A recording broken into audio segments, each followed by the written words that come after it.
Let your mind be free of the things you don't need. Send it all with these. That's where you find peace. Let it go and breathe. Then maybe you'll see the substance of your being respectfully. Let your mind be free of the things you don't need. Send it all with these. That's where you find peace. Let it go and breathe. Then maybe you'll see. We are back right here on another episode of Club Talk Podcast. If this is your first time checking out the pod, do yourself a favor. Go ahead, like, subscribe, and comment on all that good stuff. And importantly, you want to subscribe because you don't want to miss out and continue missing out on dope guests like who I got in here today. We've been chopping up a little bit behind the scenes, and I'm excited for this conversation. I ain't going front. But before I introduce him and we go chop it up with him, we're going to get his story. This man wears a lot of hats, and the man is on time. How about that? On time. And we're going to get we're going to talk about a lot. He said, listen, please bring this shit up. Let's go. So, hey, man, maybe some people that get offended during this episode. So, trigger warning for this. Just go throw that out there.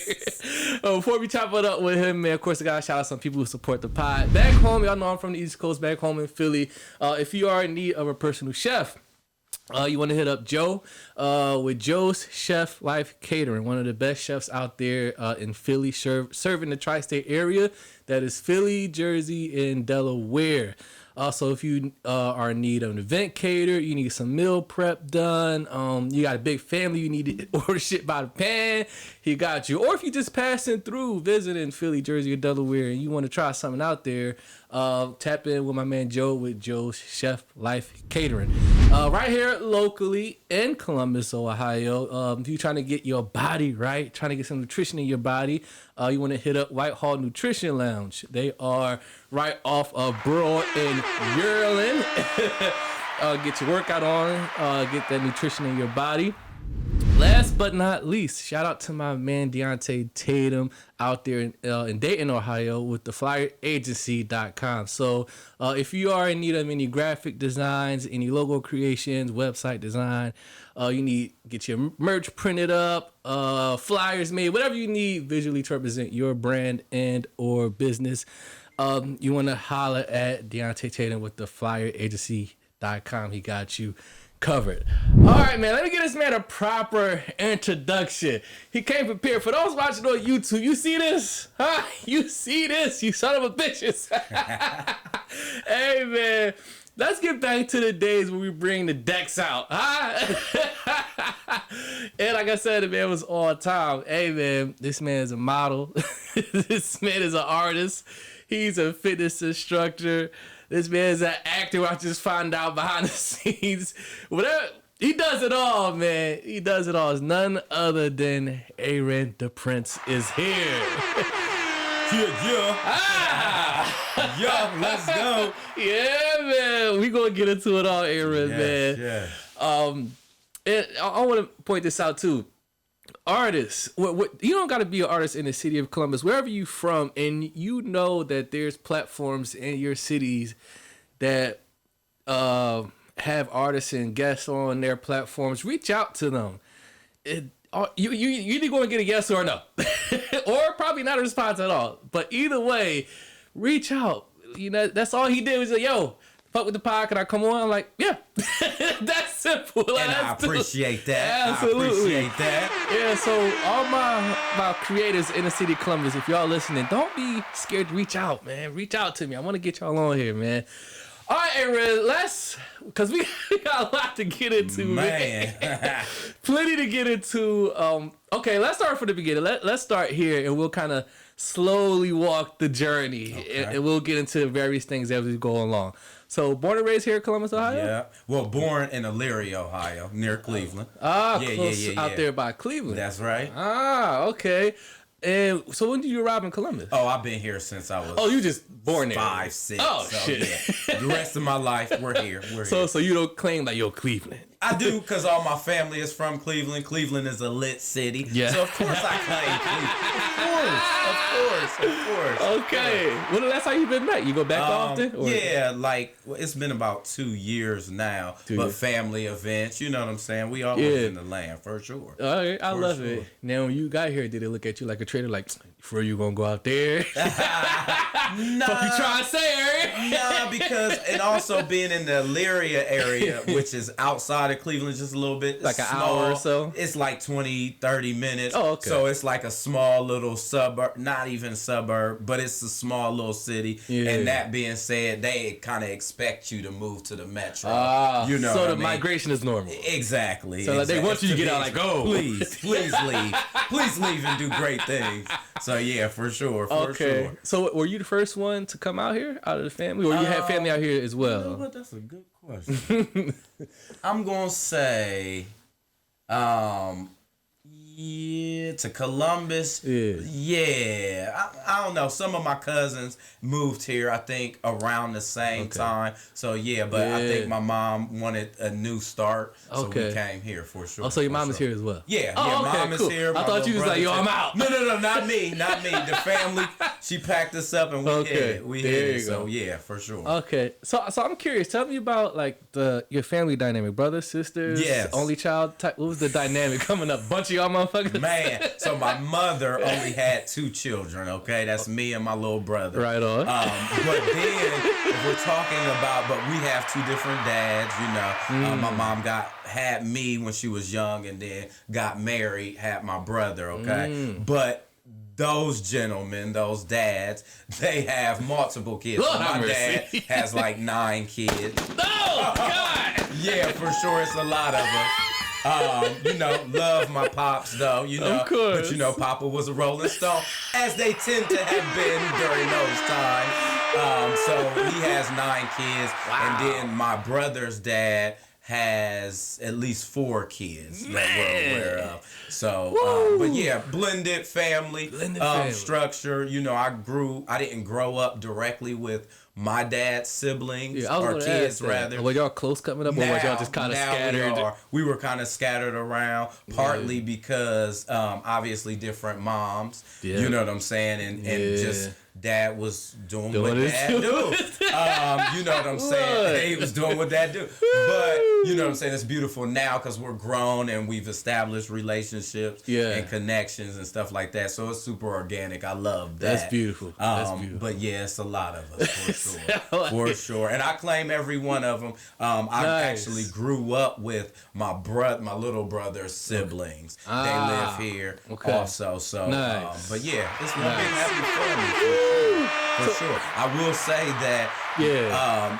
several of my siblings were the same age on my dad's side. So it's one of my siblings, I call him my twin. We call each other twin. He was born in October of 83. I was born in December.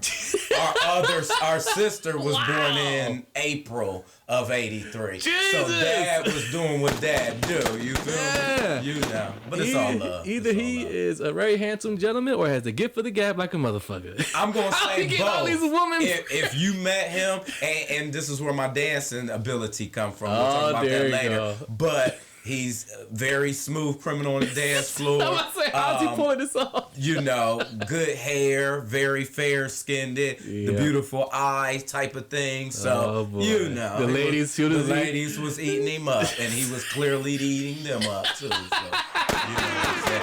Dad, I know you gonna see this. Always love. Shout out to Red. They call him Red. Shout out to Red. Yeah. Wow, man, he's a legend. For sure. That's a legend. For sure. So, but I will say, back to family dynamic, I would be remiss because my stepfather raised me, not my brother's dad. Once we moved here, my mom remarried, and that gentleman took y'all Jerome, in as his own. Took me in as his own. His name's Jerome? Jerome. That's my name! That's crazy. My name's Jerome. Salute to you! Yeah, Jeromes are the best, I promise you. Yeah, I'm telling you. Coolest names on the planet, coolest people on the planet. Jerome's in the house. I remember when I was in school when that Martin show was on, even the teachers would sing that song to me when I would come to class. Yeah, crazy. Oh my God, damn it, It's crazy. Okay, wow. So where do you fall in the pack in all, like, I know it's probably hard to like. Are you? Because three of y'all born boom, boom, boom, boom, boom. Like it is. How do you like? Do you consider yourself? I'm in group 1, group 2, group 3. Right.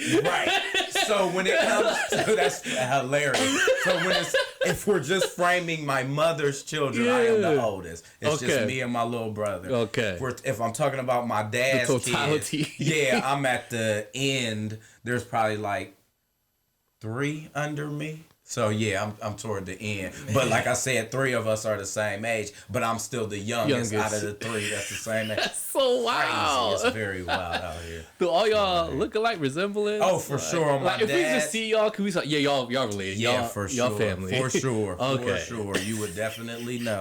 Yeah, same eyes, shape, same cheekbones, lips, all that. Yeah, we for sure. For sure. Now, were you the only one that caught the talent bug? No. Family full of talented motherfuckers. Man.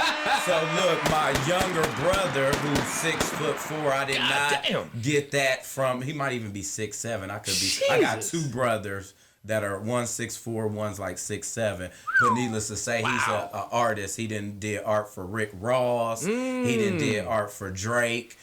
All the celebrities, everybody, you name it, he's done art for. Wow, but he lives in the art? Cleveland area. Yeah, he does visual art, so he's dope as hell. What's his name? Let's shout him out. Oh shit, I want to give his Instagram name. Hold up, yeah, it's Troy. Troy's his name. Yeah, Troy is his name, but on IG, what is let's his show him IG? some love. That's big shit, damn, right there. Damn.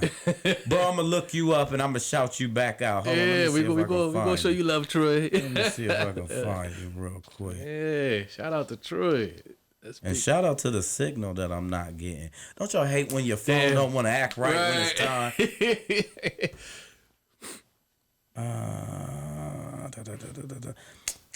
We're going to get you Troy. Don't worry. Yeah, we're gonna come back to Troy. Because he's dope. Dope as fuck. And he should be shouted out. But nevertheless, all my family is y'all dope. Artists, singers, all y'all rap. creative. All of us are creative. Damn. Every last one of my dad's children dances. Every last one. That is a gift he gave us all. Every last one. Y'all get that from him. For sure. Every kid dances. Every last one of his children. Now, speaking of your pop, was he like in a group or something, or was he just like kind of like we were talking about earlier offline, like a hobbyist with it? Like he just had the fucking talent. He just had the talent. Y'all took it and ran with it. Yeah. We're the ones who cultivated it and turned it into some things. But he was super talented himself. But I don't think he pursued anything. Okay. So So going to your mom's side, was she talented in any way, or she just mom? So mom is always just mom. And I love that about mom. But my mom is incredible, businesswoman, CEO. We actually own a lab downtown Columbus. That's a whole nother story, a part of me that I don't do. I help manage that lab. Oh, wow. But black-owned lab, first woman, only woman, Columbus downtown. So check us out, Columbus Outpatient Collection Center. In terms of talent, though, my mom has an ear for music. She writes music, poetry, draws. Everybody on my mom's side are artists, physical artists. So I have that gift. I just don't use it. I don't have the patience to draw. It's not my thing. Right. But if you had to, you could. I could, for sure. And ingenuity is our thing. My grandfather, which is her dad, science and creativity is their thing. We can literally turn nothing out of something. And, I think that's what has helped me manifest all the things that I do. I literally can start with 0. For sure. A family full of powerhouses. So thank God, and I always have to thank the Creator, because you can be born into any type of situation, and I'm grateful that I was born into this. Yeah, for sure. Man, you are blessed. And inherited a plethora of things I can choose from. Yeah, because we were talking about behind the scenes before we started recording. I was like, yo, man, your bag is deep. you can go until you can just keep reaching and pulling shit out. Like, oh, this too in this. I gotta thank the ancestors. got to. Because look, and real talk, without them, there is no us. So when you think about your abilities, they came from somewhere. And so I'm just grateful that I get to live those experiences out in the present. So, man, for sure. I love that. Okay, so coming up, right? Like, because I'm curious, like, especially when it comes to creatives, like, did you? Because normally creatives, when y'all are young, and this is what I've noticed and what I've observed, is that y'all are the eyeball out.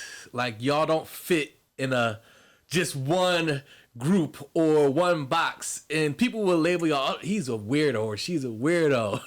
Like, when you was coming up, did you experience that? Like, yo, I'm different from the other kids. Oh yeah, like, for sure. I'm over here doing this while all the other kids are enamored with that, but here I am. They're like, yo, what's Ayren doing over there? So I was always the weird one, cause I knew it. Introverted extrovert, right? Oh shit. So okay. like, everybody knew early on that I could dance. Like, that was pretty, you could start doing that. So that was first for you, dance. Dance, like the first song, outward expression. They were outward expression. I would say they were both at the same time. However, because back in the day when you would see artists perform, like, you're not young, you're too young to really be out here like singing down, right? Right. So, but in terms of like dance, you could do that even as like a 4-year-old, 5-year-old, and people could really notably tell that boy got rhythm. You get what I mean? So that was noticeable first for sure. Dance. And with all the music that was out in the 80s and different things, I would be put in the spotlight, like, do that dance, do this dance. So I was, that showmanship was always there. Call you downstairs. Do this, do that. You know what I'm saying? So for sure. But the introverted person I would be in my room, I'm super creative, so I would take all my Power Rangers. I was a Power Ranger kid. So, I would take all the Power Rangers, I would create storylines, I'd be in my room, door closed, the whole thing. And I thought that was weird as fuck until I got older and realized, no, everybody kind of did that. You know what I'm saying? But I was always super creative. And then, like I said, the extrovert piece was my family and friends bringing it out. Like, he's talented. Like, show us what you can do. Show us what you can do. So when things came out, he was the guy who was posted in the living room, doing the bounce or whatever else was going on. I love that. Yeah. Let me ask you this, right? Because, like, oftentimes I do hear, like, when you growing up in an environment, like, in your household, there could be either like your caretakers or the people who are above you, and they kind of like run the household. Either they can pour into your gifts and your talents, or they could shame that shit. Okay. And it shuts a kid down. But in your experience, it sounds like your family like poured into that. Like, yo, let the boy shine. Absolutely. Get your ass out here. Absolutely. Not tap like, dance, nigga, tap dance. Yeah. No, but that's beautiful. No, seriously, even to present day. My mom, I just had a show for Valentine's Day that I hosted and produced and had some artists on. But my mom was there. I am blessed that my mom has been there everything I've ever done. But to your point, she was always encouraging the gift. Both of my parents, my dad, which was really my stepdad, but Jerome. But he's the one that raised me. But they cultivated the gifts. I remember when I was young, for example, people always clown on this, but we used to have the floor model TVs, right? Oh shit, yeah. And so I would learn. That's right. And so I would learn the choreography from all the videos and stuff like that. And that's kind of how I got my start, down in the basement or whatever. But mind you, this particular TV was the house TV. So they would literally go on upstairs, let me do what I did, unbothered. They would just be like, turn that shit down because it's too loud. But and then once the VHS was a thing and I learned how to rewind and record, I started recording it. So that's how I initially got started into being a choreographer, learning other people's dance and so forth like that. But they cultivated that. They allowed me to just be me. They saw I had it, and they let me be. And I love them for that, because I would not be here if it wasn't for that. Shout out to the parents who let their children be quote unquote weird, if y'all want to call it. Parents, especially if they're in the arts, if they ain't doing nothing, selling dope or out in the streets crazy or whatever, please cultivate the gifts. Very, very important. Yeah, please. So you attribute a lot of where you are at today. Would you say, like, if it wasn't for that pouring into of you from your parents, that you probably wouldn't be where you're at today? Absolutely. Absolutely. I know that for a fact. You know, and this is why even to present day I go so hard, because I don't give a damn if y'all niggas don't like me. Let's be keeping it all the way real. I know who I am, and not even on that level, but I've garnered support from the people that matter. You know what I'm saying? Sometimes we be out here fishing for love for people that can't even give it, because, you know, they don't even know how to express that back. But I thank God I did grow up in a household where I could get that love and get that support. So yeah, for sure. I'm super grateful. Nice. Who are some of, like, your early influences that you looked at? Like, you talk about, you know, rewinding these tapes. Who are we studying? Who are we looking at? Who like, yo, those my guys right there. Who are them guys? So you give us like a top five, like, you look. Okay. Who are them guys that you study? First one out the gate, I always gotta say this one, because it's a story behind it too. Okay. MC Hammer. Oh!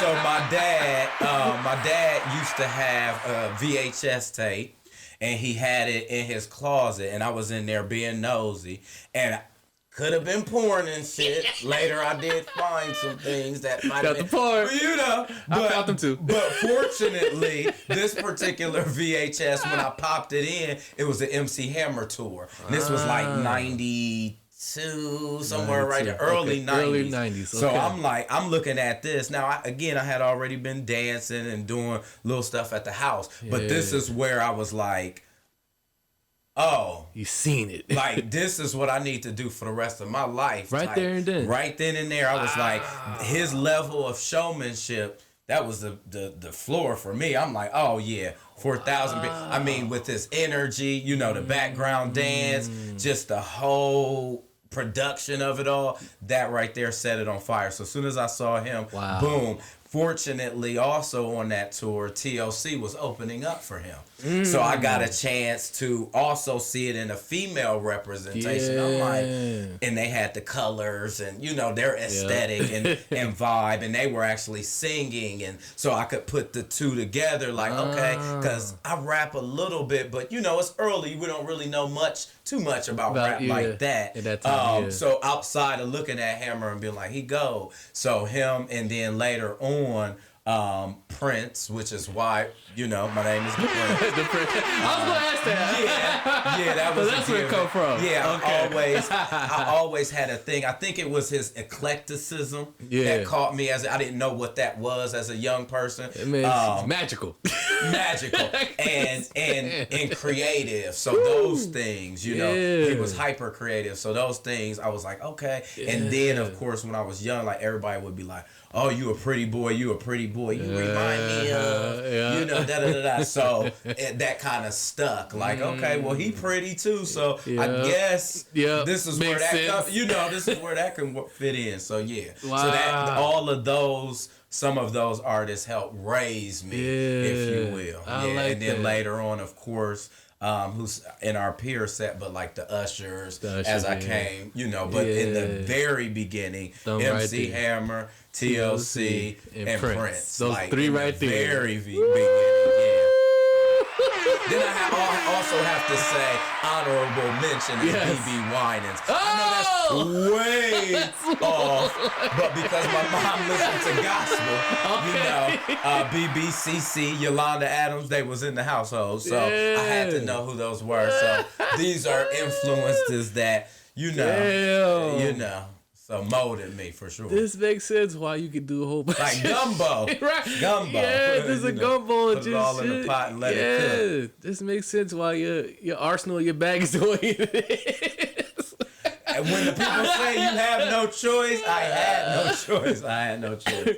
Was there ever a moment for you? Because like when I think about like a child coming up like with all these gifts and talents, like when you're outside away from family, whether at school or now we're in high school or whatever, or was there ever a challenge where you battled with your gifts, like to kind of like, you know what, damn, like I want to fit in here, or I want to kick it with them.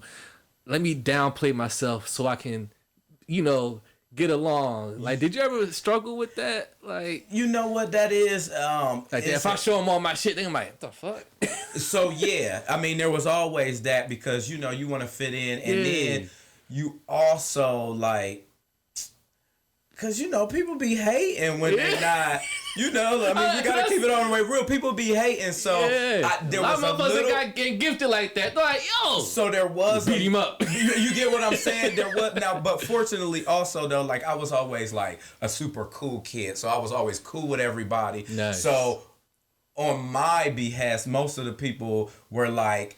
Also, like my family, they were like, keep going, No, this nigga's ill, like everybody on the playground. No, this nigga can sing, dance, he can do it all. Like, he the one. So I didn't really battle with it. Okay, I didn't battle with it too much. I actually more or less battled more with it when I became an adult.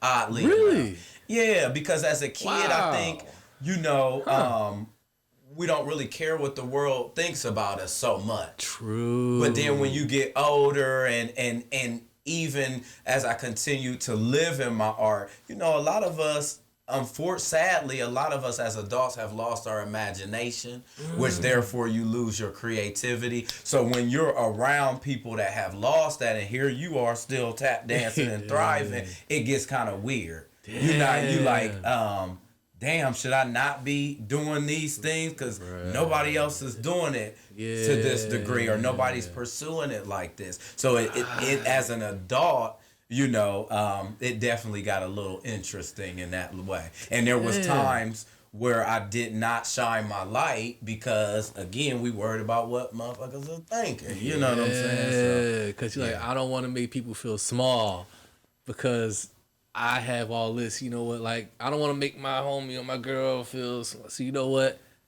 Let's turn it down. Particularly even like in relationships, you know what I'm saying?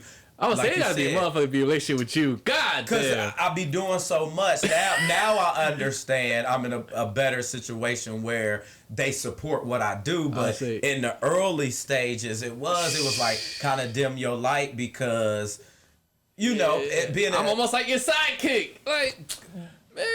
But then, and being a creative, you know, being around a creative, it can be a lot because we think outside the spectrum, we move outside the spectrum. Yeah. So if you're not used to that, you know, that can be a lot. You know what I'm saying? Bro, it's crazy that you say that because like intimidating, big part. That's exactly how I was going to go because like when it comes to y'all creatives, y'all move to the beat of your own drum.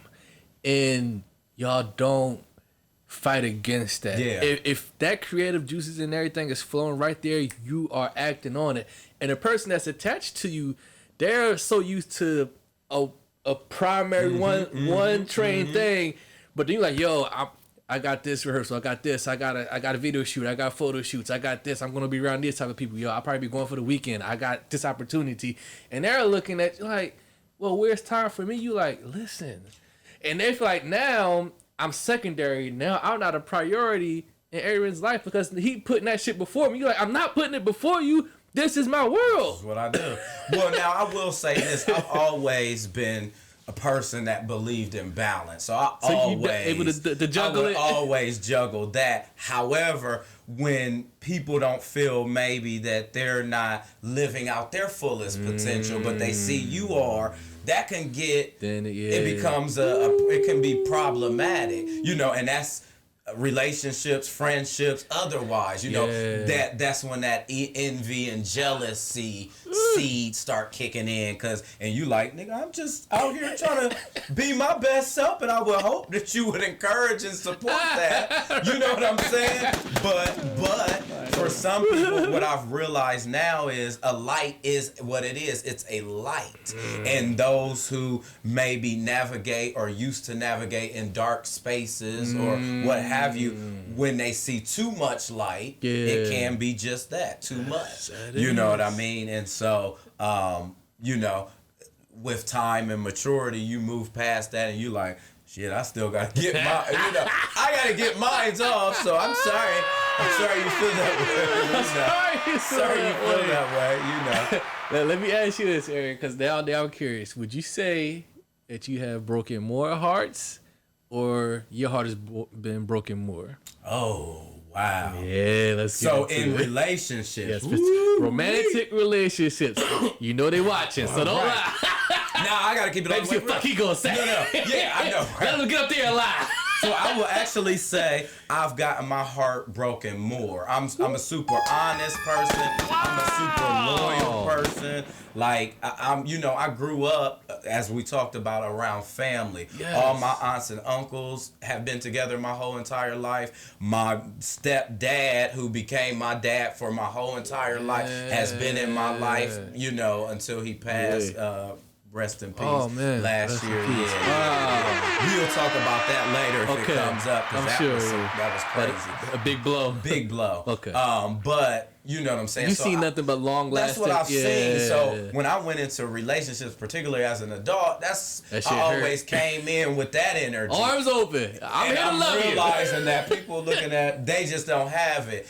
As I've matured, I realized that I can't fault nobody. That's just, we were young and maybe I was too mature in my thinking or too advanced in my thinking and they weren't ready for that. Yeah. So I've got my heart broken a few times. Damn.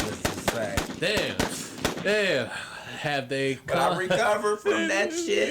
I'm a better. There you go. I'm better now, for sure. Did they come back and apologize to you? Did some, like, you know what, how things ended, it was my fault, my bad, I fucked it up. You know what? I'm sorry. I'm still cool with most of them. That's good. So I'll take that as apology enough. Yeah. But literally, again, going back to the maturity, I don't think that ever came back where they had. Because now I will say, I remember a situation with a girlfriend that I had when I was like in high school to college or whatever. Yeah. And you know, I'll never forget, we was riding home from one of our long trips. I went to Miami University. Hey. Shout out to Miami University. Let's go. Oxford, Ohio. Let's go. So Red Hawks. So needless to say, we were on a trip coming back home, and she was pouring her heart out to me because we're in college. I'm focusing on college, and she's like, "We don't never have any time," you know. And she was crying. It was like 2.5 hours back to Columbus from that Cincinnati area. It's in Oxford. It's near Cincinnati. But needless to say, she's crying to me this whole time, snot dripping, the whole nine. And I'm just sitting there like this, looking at her like. No.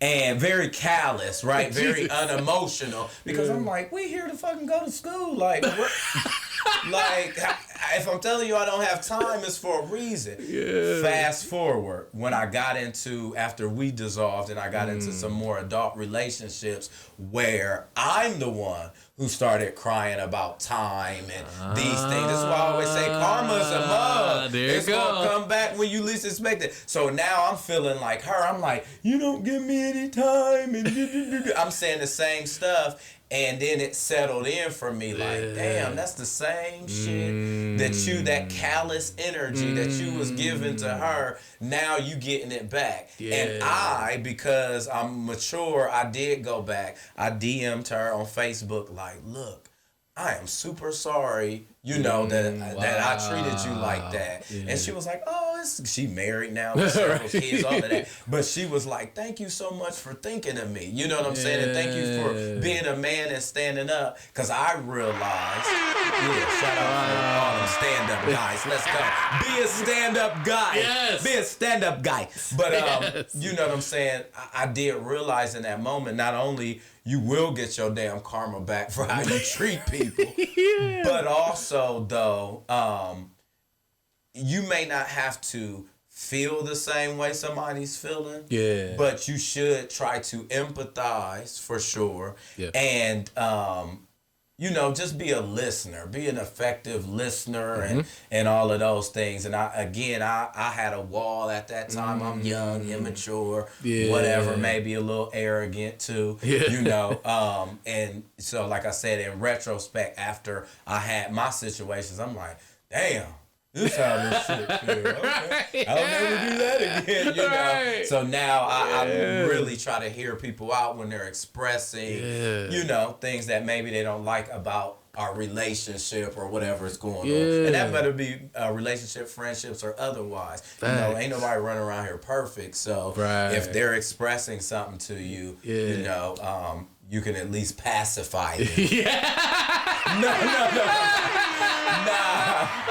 But empathy is our friend, people. Empathy is our friend. Yes, I love it. Relationship advice 101 with Ayren, everybody. Pacify them mother. No, I'm just pacify your partner. But go along to get along sometimes, Everything ain't got to be a battle. You don't have to be all that. You know? I love it. Save energy. Energy. I like that. We go ahead on one more topic. Then I want to get into a break, play some music, man. Let y'all get familiar with the catalog. Hey, this motherfucker bad. I'm telling y'all, man.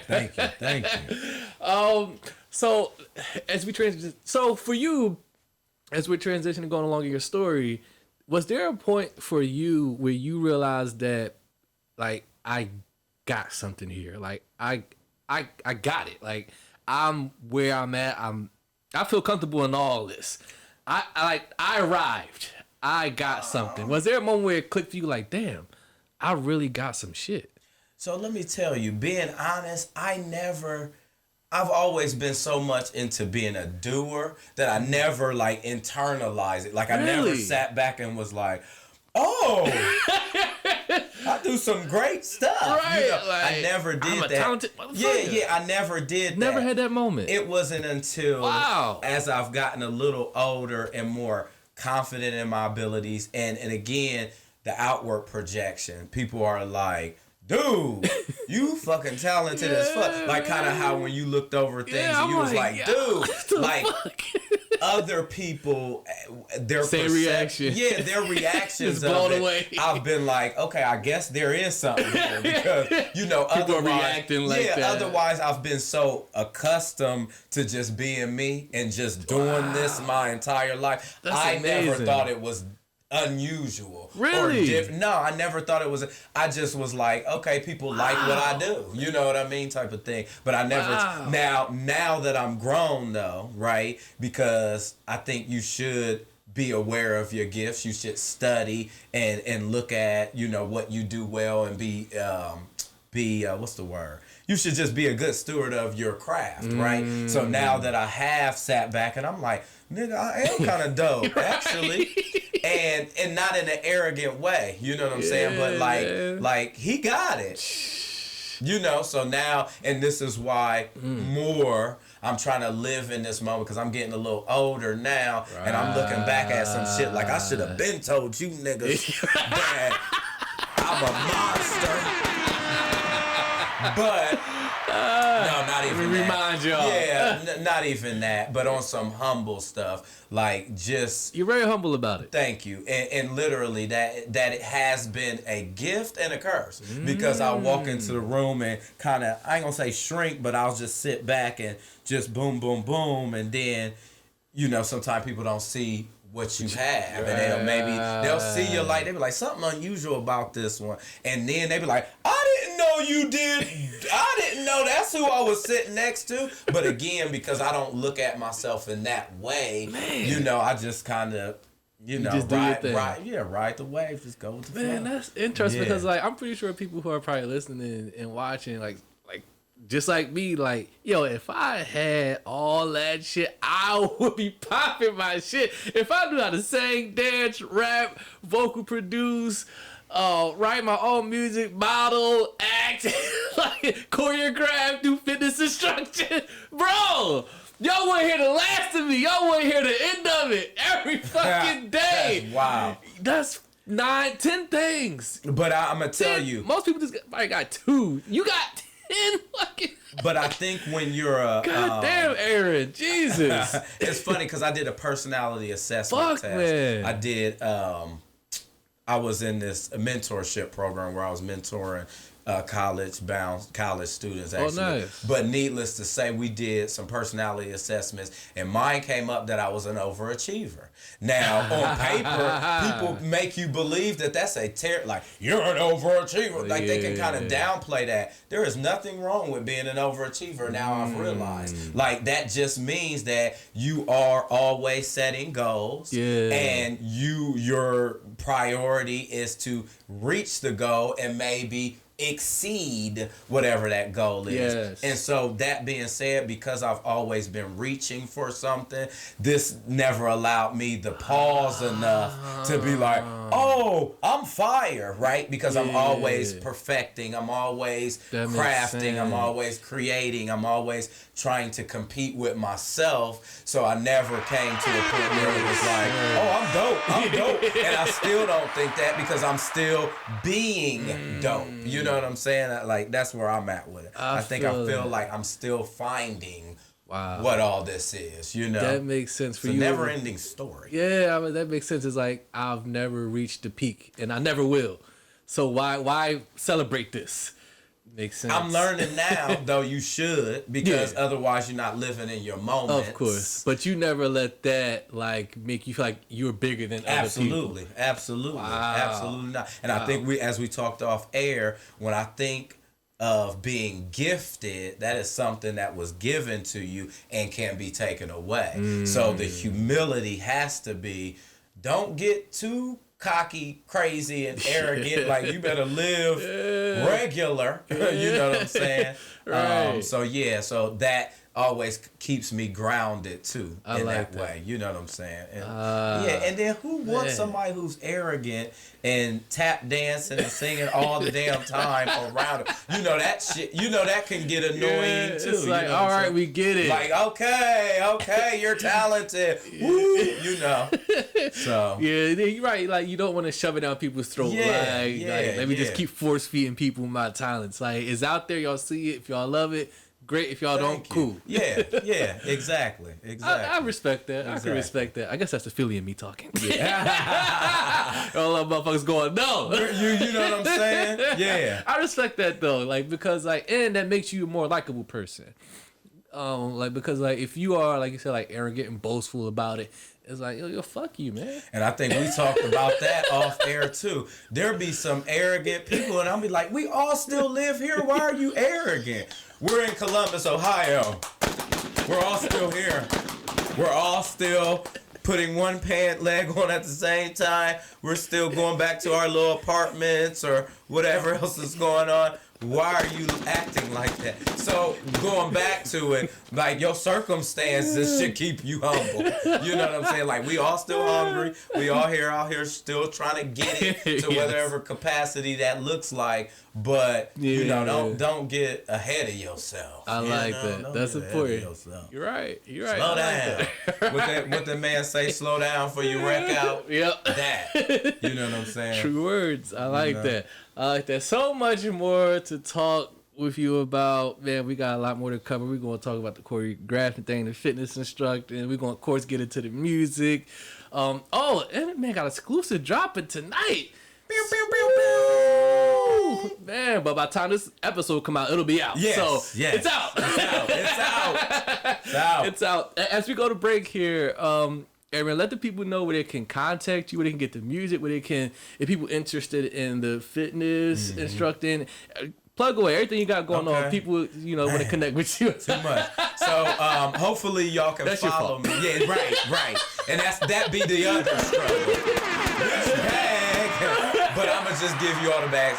Follow me on Facebook, Ayren DaPrynze Graffiti. I'm on Instagram at DaPrynze. My YouTube channels, plural. I do have a fitness channel, the Sizzler Hip Hop Fitness, Ayren Graffiti. And then there's Ayren DaPrynze, which is my artist channel, also on YouTube. I have a link tree. Just connect with me. I also teach at Lifetime. Shout out to Lifetime Fitness family. Let's go. I teach in Pickerington at Easton, so you can find my classes there. Also, as my brand, the Sizzler Hip Hop Fitness, I pop up everywhere. Dang. He mentioned Whitehall Nutrition. I just did a pop-up cardio kickboxing class. Nice. Shout out to my brother Netai and that family over there at Whitehall Nutrition. So I'm out here. Just follow me anywhere and you'll see my thing. Lord have mercy. I'll keep missing this guy. What should we get into, Aaron? What you want to play for the people? Like, where you want to go with song it? music, let's play some music for the people. Why don't you play the song that my you favorite? like? Yeah, the one that you like. Hit them up. Hey, work, little mama. That's my shit. Hey, and I told him, like, I'm not a big RnB guy, but this shit, when this shit came out, I was like, oh. Thank you. We're going to get into this. Of course, all my independent artists out there, y'all know I love to play music during the breaks. During the pod, follow independent artists. Send your music too. I want to play you in rotation. To clothtalk5@gmail.com. Once again, that's clothtalk5@gmail.com. We'll be right back here. Plenty more to discuss with Ayren DaPrynze. Little mama got that word, fall better than the rest. And I like it when she busts down. She the shit. Little mama got that work, fall better than the rest. And I like it when she busts down. She the shit. 5'6" and a walk mean. Boom pow, yo, them hips always cause a scene. She the baddest right there in the straight facts. Every nigga in the club tryna get that. She so cold, head turn when she come through. Body banging all eyes, she gon' show you. Hair long, brown skin like some chocolate. Almond eyes, tantalize with the juicy lips. Yeah, she is the type to take control. She is the type to take it slow. After one night, you're gonna know what it takes just to turn her on. She is the type to take control. She is the type to take it slow. After one night, you're gonna know what it takes just to turn her on. Little mama got that word, fall better than the rest. And I like it when she busts down. She the shit. Damn, mama, you the shit. Little mama got that word, fall better than the rest. And I like it when she busts down. She the shit. Yeah. She don't mix pleasure with her business. She moves like a boss, she don't even take shit. And when it comes to love, she don't need it. She rather catch a flight than some feelings. Educated bad bitch, yeah, she knows it. Independent operator, got her own shit. Finding Pessy leveled up is how she likes to live. And she ain't checking for no average, yeah. She is the type to take control. She is the type to take it slow. After one night, you're gonna know what it takes just to turn her on. She is the type to take control. She is the type to take it slow. After one night, you're gonna know what it takes just to turn her on. Little mama got that work, fall better than the rest. And I like it when she busts down. Back right here on Cloth Talk Podcast. Work, little mama. Available on all streaming. Yes, available on all streaming platforms. Ayren is here with us, the Prince, of course. Okay, man, so we're peeling back the onion. We're peeling this back. We're having some good behind the scenes talk, man, and we were just kind of talking about, and I guess it's going to be a great segue to how we get into all the avenues that you're in with the fitness instructor and the choreography and the writing and the music and everything like that. We was just kind of like talking about, like, before we went to break, about the being braggadocious and, you know, boastful about your art. He was kind of like doubling down on, like, you know what, like, as an artist, is an artist's job to let your art speak for itself. And we came up with the title for the episode, Don't Let the Art Make the Man. The man makes the art. That's it. That's it.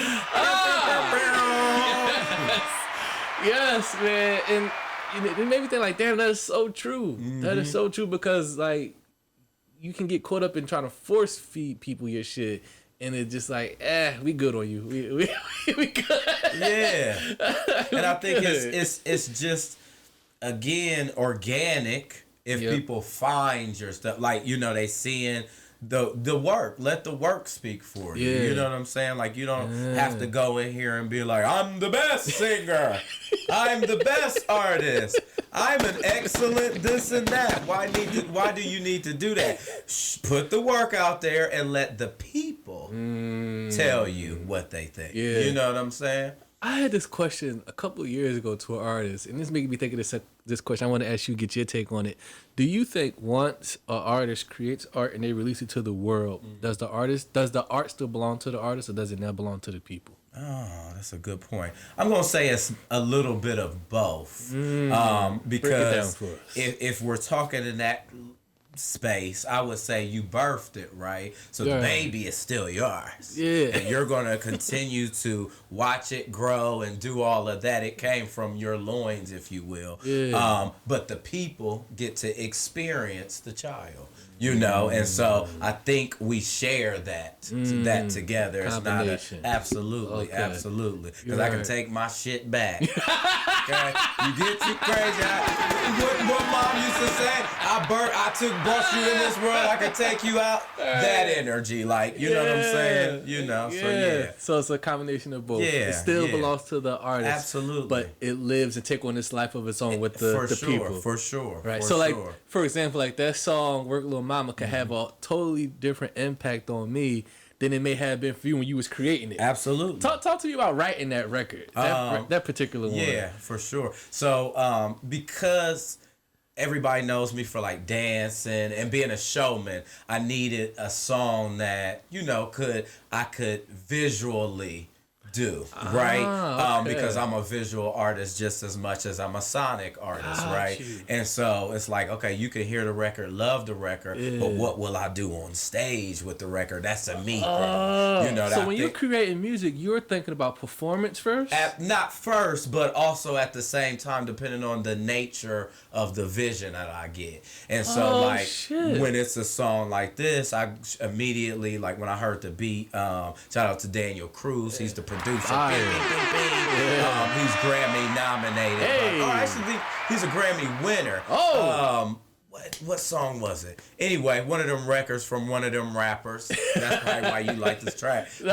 Makes sense now. Needless to say. So he sent you the track, and you seen the vision for it? I saw the vision for it. Because as a creative, my mind doesn't go to like one thing.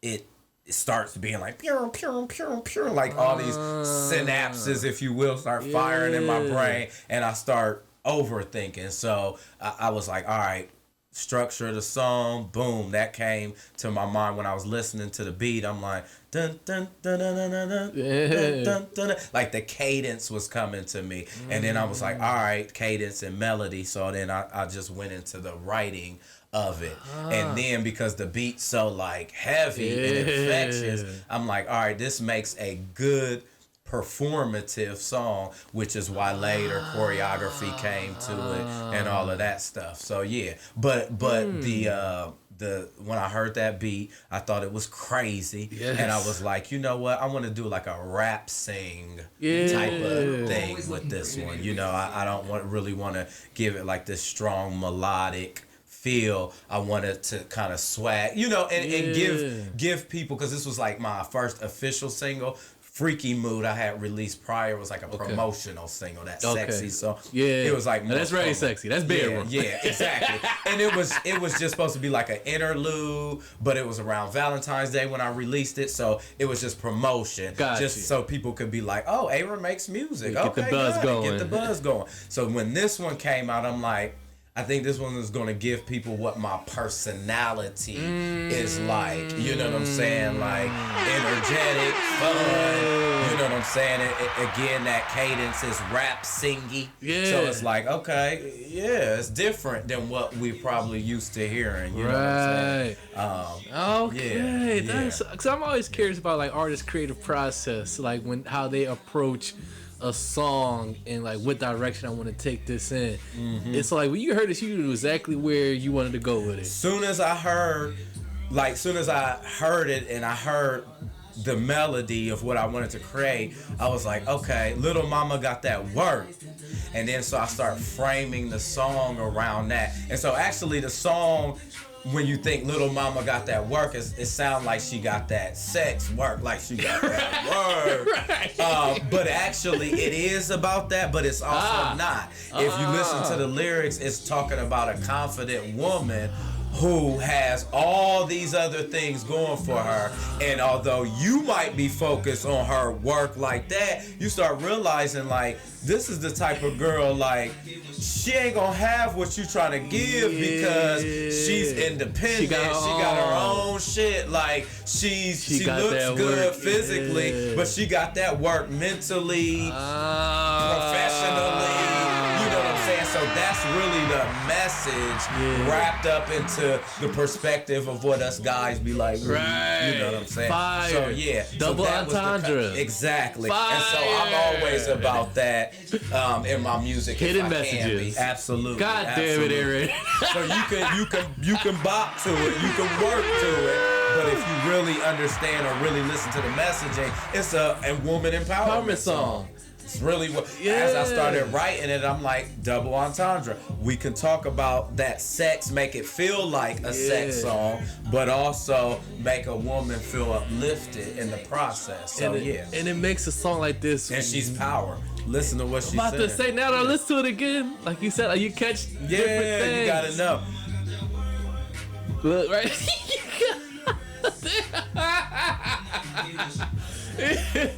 What? So the chorus was first, or the verses was first? Chorus was first. Then you started building around it. Then I started building around it. Yep. That shit come to you quickly? Yeah, especially like when I'm in that creative moment. You know what I'm saying? Yeah, for the most part, yeah. And a record like this works for all parties, all demographics. Like a dude like me, and also it champions the woman. Absolutely. This shit rang off in the club. Brothers in the city, hey! So people go out there and stream Little Mama Work by Ayren DaPrynze. Go get that. Get the whole catalog. Thank you.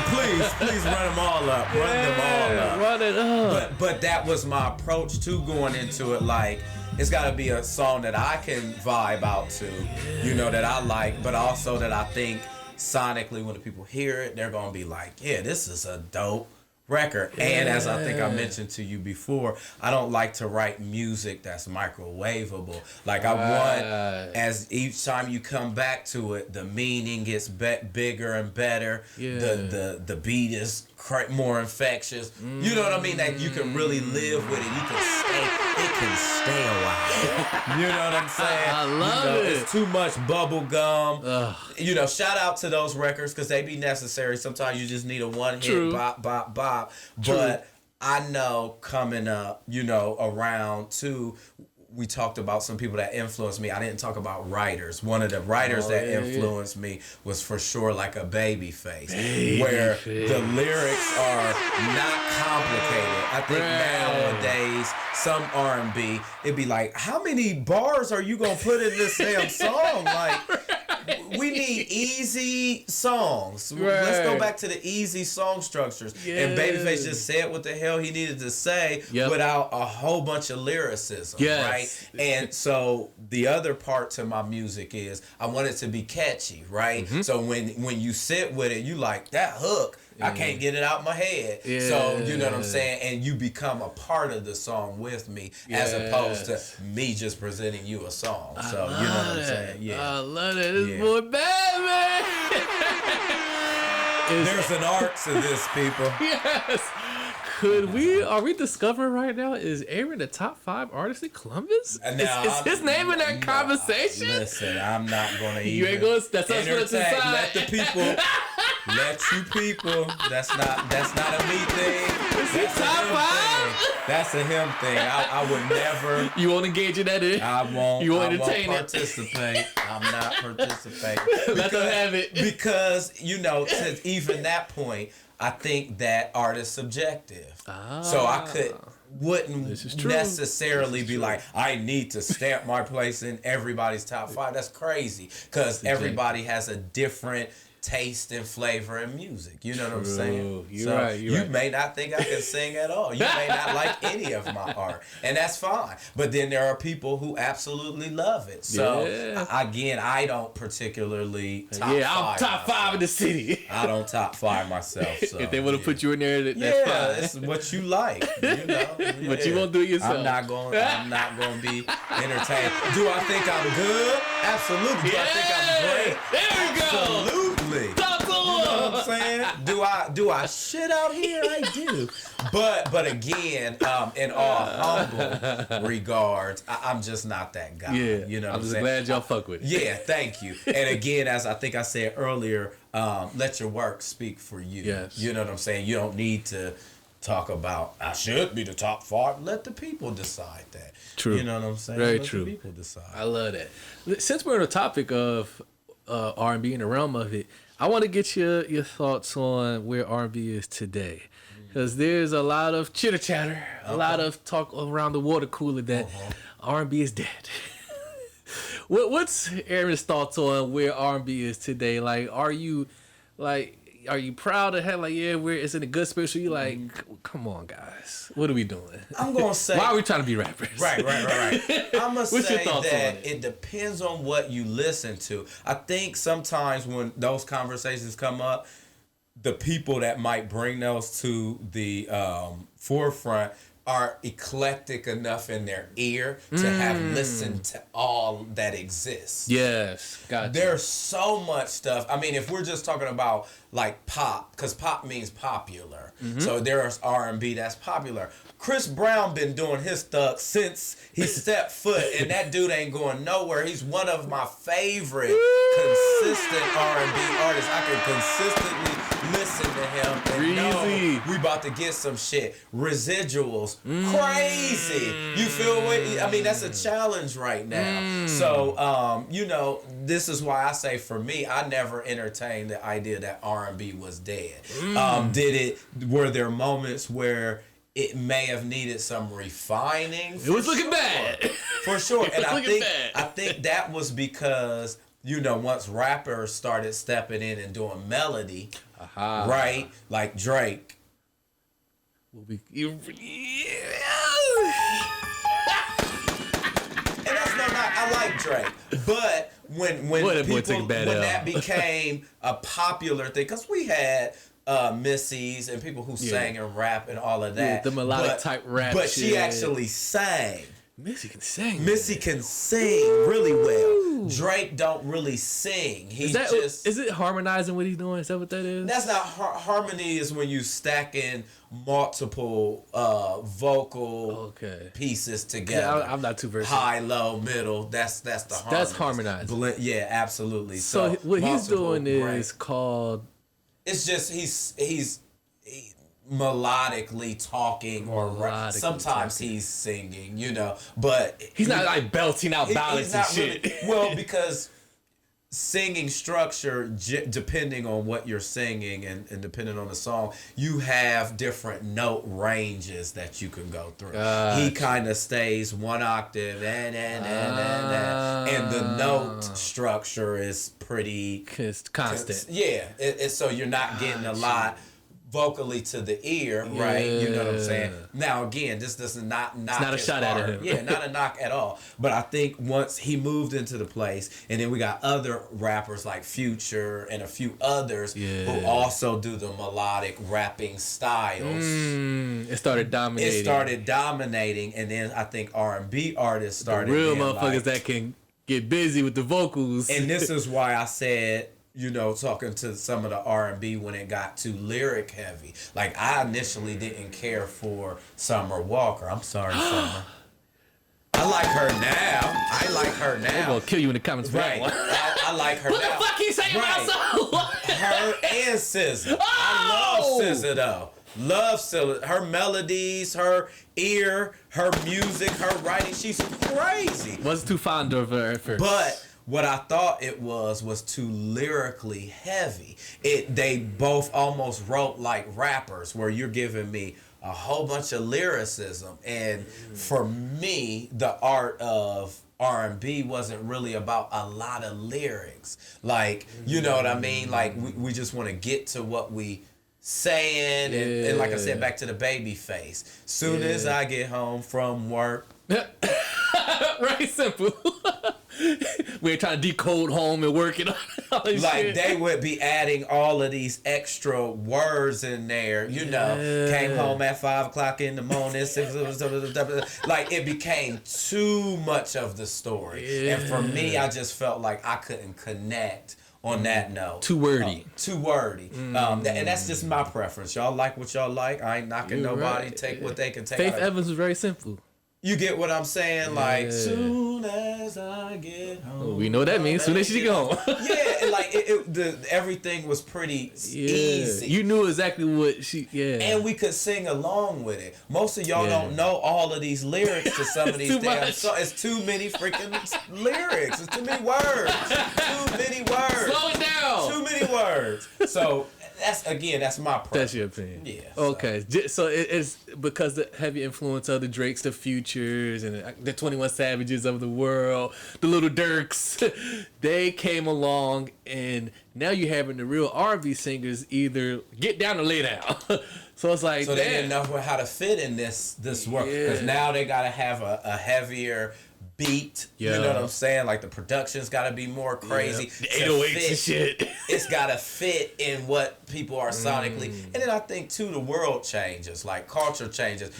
Right now, we talking about YNs. I'm old, so I had to look up what YN mean. I kind of thought I knew. For those who don't know, it means young nigga. Okay? There you go. But I didn't know what a YN was. But because we were moving into that space, I think people became a little more disconnected from their feelings. Now, fast forward, we're seeing people being like, I'm depressed and I'm emotional. So people are in tune with their feelings, but the expression of it was lost there for a moment. And so we weren't getting that in our music, I don't believe. And I think when you think of R&B, we had the rhythm, we were missing the blues. You know what I'm saying? So all of the lyricism, all of the 808s, the rhythm was there, but we weren't getting the blues as much. It's not touching me. Not touching me. I'm bopping to it, but it's not resonating like that.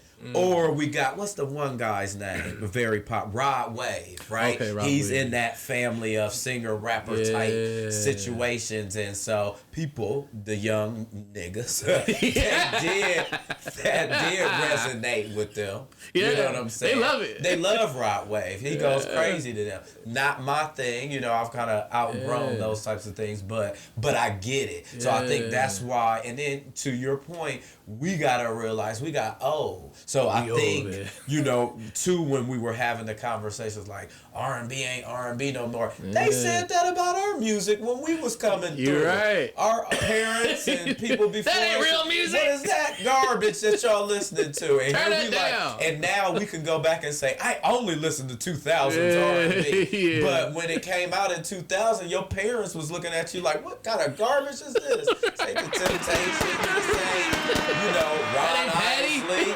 Yeah, like, come on. So I think, you know, as with art and culture, it goes through a shift. Right. So I don't think anything particularly dies. It evolves into something else. But I also think that life and art is cyclical, so it'll come back to what it was, and this is why you see so many artists sampling the old school, because that sound, they miss that, right? So you gotta get back to your root. You know what the real is. That's why you're going back to it. Right. Because you can't duplicate it. That's you can't find it organically. That's right. She got a cheat code. I was listening to Tyga. It came on the radio the other day, and he's doing the Britney Spears track. I can't remember. But then you got Coco Jones doing Toxic in her new song. See? But he's doing, I think he was doing I'm a Slave for You. That was a song in his thing. You. But again, people want to hear that nostalgia again. So, so I think it's just all coming back around. I like it. Would Ayren ever conform his art? Would you ever conform to where society is going when it comes to artistry to quote unquote win? Absolutely not. Oh, you won't sell your soul? No. So look, and even speaking of You're gonna be left out. Even speaking of that, I write what I want to write. You know what I'm saying? I write whatever I'm feeling at the time, and I just think that is what makes art organic in that way. You know, now I ain't gonna lie and say that. You know, ever since I was young, I was like, man, why ain't I got a shot, you know, in the industry and stuff, because that was always my ultimate goal. Like, I want to be a singer on the big stages. I want to perform. You know, I got the whole package. That's the ceiling. I can rap, I write, sing, dance, all of it. Like, why couldn't I? Why didn't I? And as I've resolved as a older person now, I realize, like, there's a lot that comes with that. And, you know, being stripped of who you really are, to your point, not having creative control. A lot of the artists don't get a chance to write. They'll tell you, my first album, I had no creative control. They told me what I was going to look like, told me what I was going to sound like, all of that. And so the fact is, I get to keep all of that, right? I get to keep all that integrity to myself. And not only that, I've dodged some of that industry stuff, you know, because everybody, Justin Bieber's, and people are going through something. The horror stories that's coming out. Good Lord. You get what I'm saying? Damn. No Diddy. You know what I'm saying? you know what I'm saying? So, like, you dodged a bullet, essentially. But even in that note, like, I remember when Bad Boys was out, I wanted to be on that record label. Wow. Who wouldn't want to be? Especially as an artist, and you seeing people that you would believe to be your peers doing this thing. You like, man, I'm more talented than these guys. No. But you're like, I'm equally as good as them, so why can't I? You know, and I've had opportunities. And I had a lot of opportunities. Really? Very, very close. What? You turned them down? I'm not going to say I turned them down. Things happened, and I used to be like, why? But everything happened for a reason. Right in the palm of your hand. Right in the palm of my hands. But as I look back, because I'm mature now, I'm like, I see why that happened. I see why. Like, I really get to keep my mental and spiritual self intact. Wow. And I may have not been able to I had those opportunities. Wow. So, yeah, for That's sure. crazy, because I was sitting down with Copyright. He was here. He's, people who don't know what Copyright is, he's a well-known underground rapper from here in Columbus, and he's been doing his thing since years now, 20 plus years. He was saying that, kind of along those lines, that he purposely turned down record deals for exactly that reason. He said the number one reason was ownership. I wanted to own my shit. And I knew if I signed my name on that dotted line, all that goes away. They want to take your publishing. They want to take this. They want to, hey, we want songs like this now. Fuck that shit you doing. Exactly. Give us this shit, but that ain't me. That ain't my true artistry. So like you were saying, like, my integrity and that ownership mean more to the selling my soul for the millions. Absolutely. And he said, you know what? I'm walk away from it. Absolutely. I auditioned for they became, I'm not going to say who they are. You'll probably be able to guess. But a boy group that came out in the early 90s, you know, when they were coming here to where they was in the Cleveland area, but they were scouting for members. And I became a part of the final picks for those. Absolutely. And again, I won't say who they are. But, we got to put the clues together. Yeah, you're going to have to put the clues. Early 90s boy group. Cleveland. Well, they were out of L.A. And they came to Cleveland. But they were scouting all over to find early kids. 90s boy bands. Because, you know, LA. back then that was when they were trying to, you know, build all the boy bands. The boy bands was, 90s. It became a thing. So, and needless to say, I had opportunity. He made it to the finals? Yeah, got to it. But it actually came out that, number one, because of also where I was living in Columbus, Ohio, it was going to be some traveling situation. But the biggest thing actually became my age, because I was younger, 2 years younger than the current members. And it was a thing of, you know, we already got to figure out how to manage this young group. Because that's the thing in the industry, especially in the early stages. They didn't really know how to manage kids, right?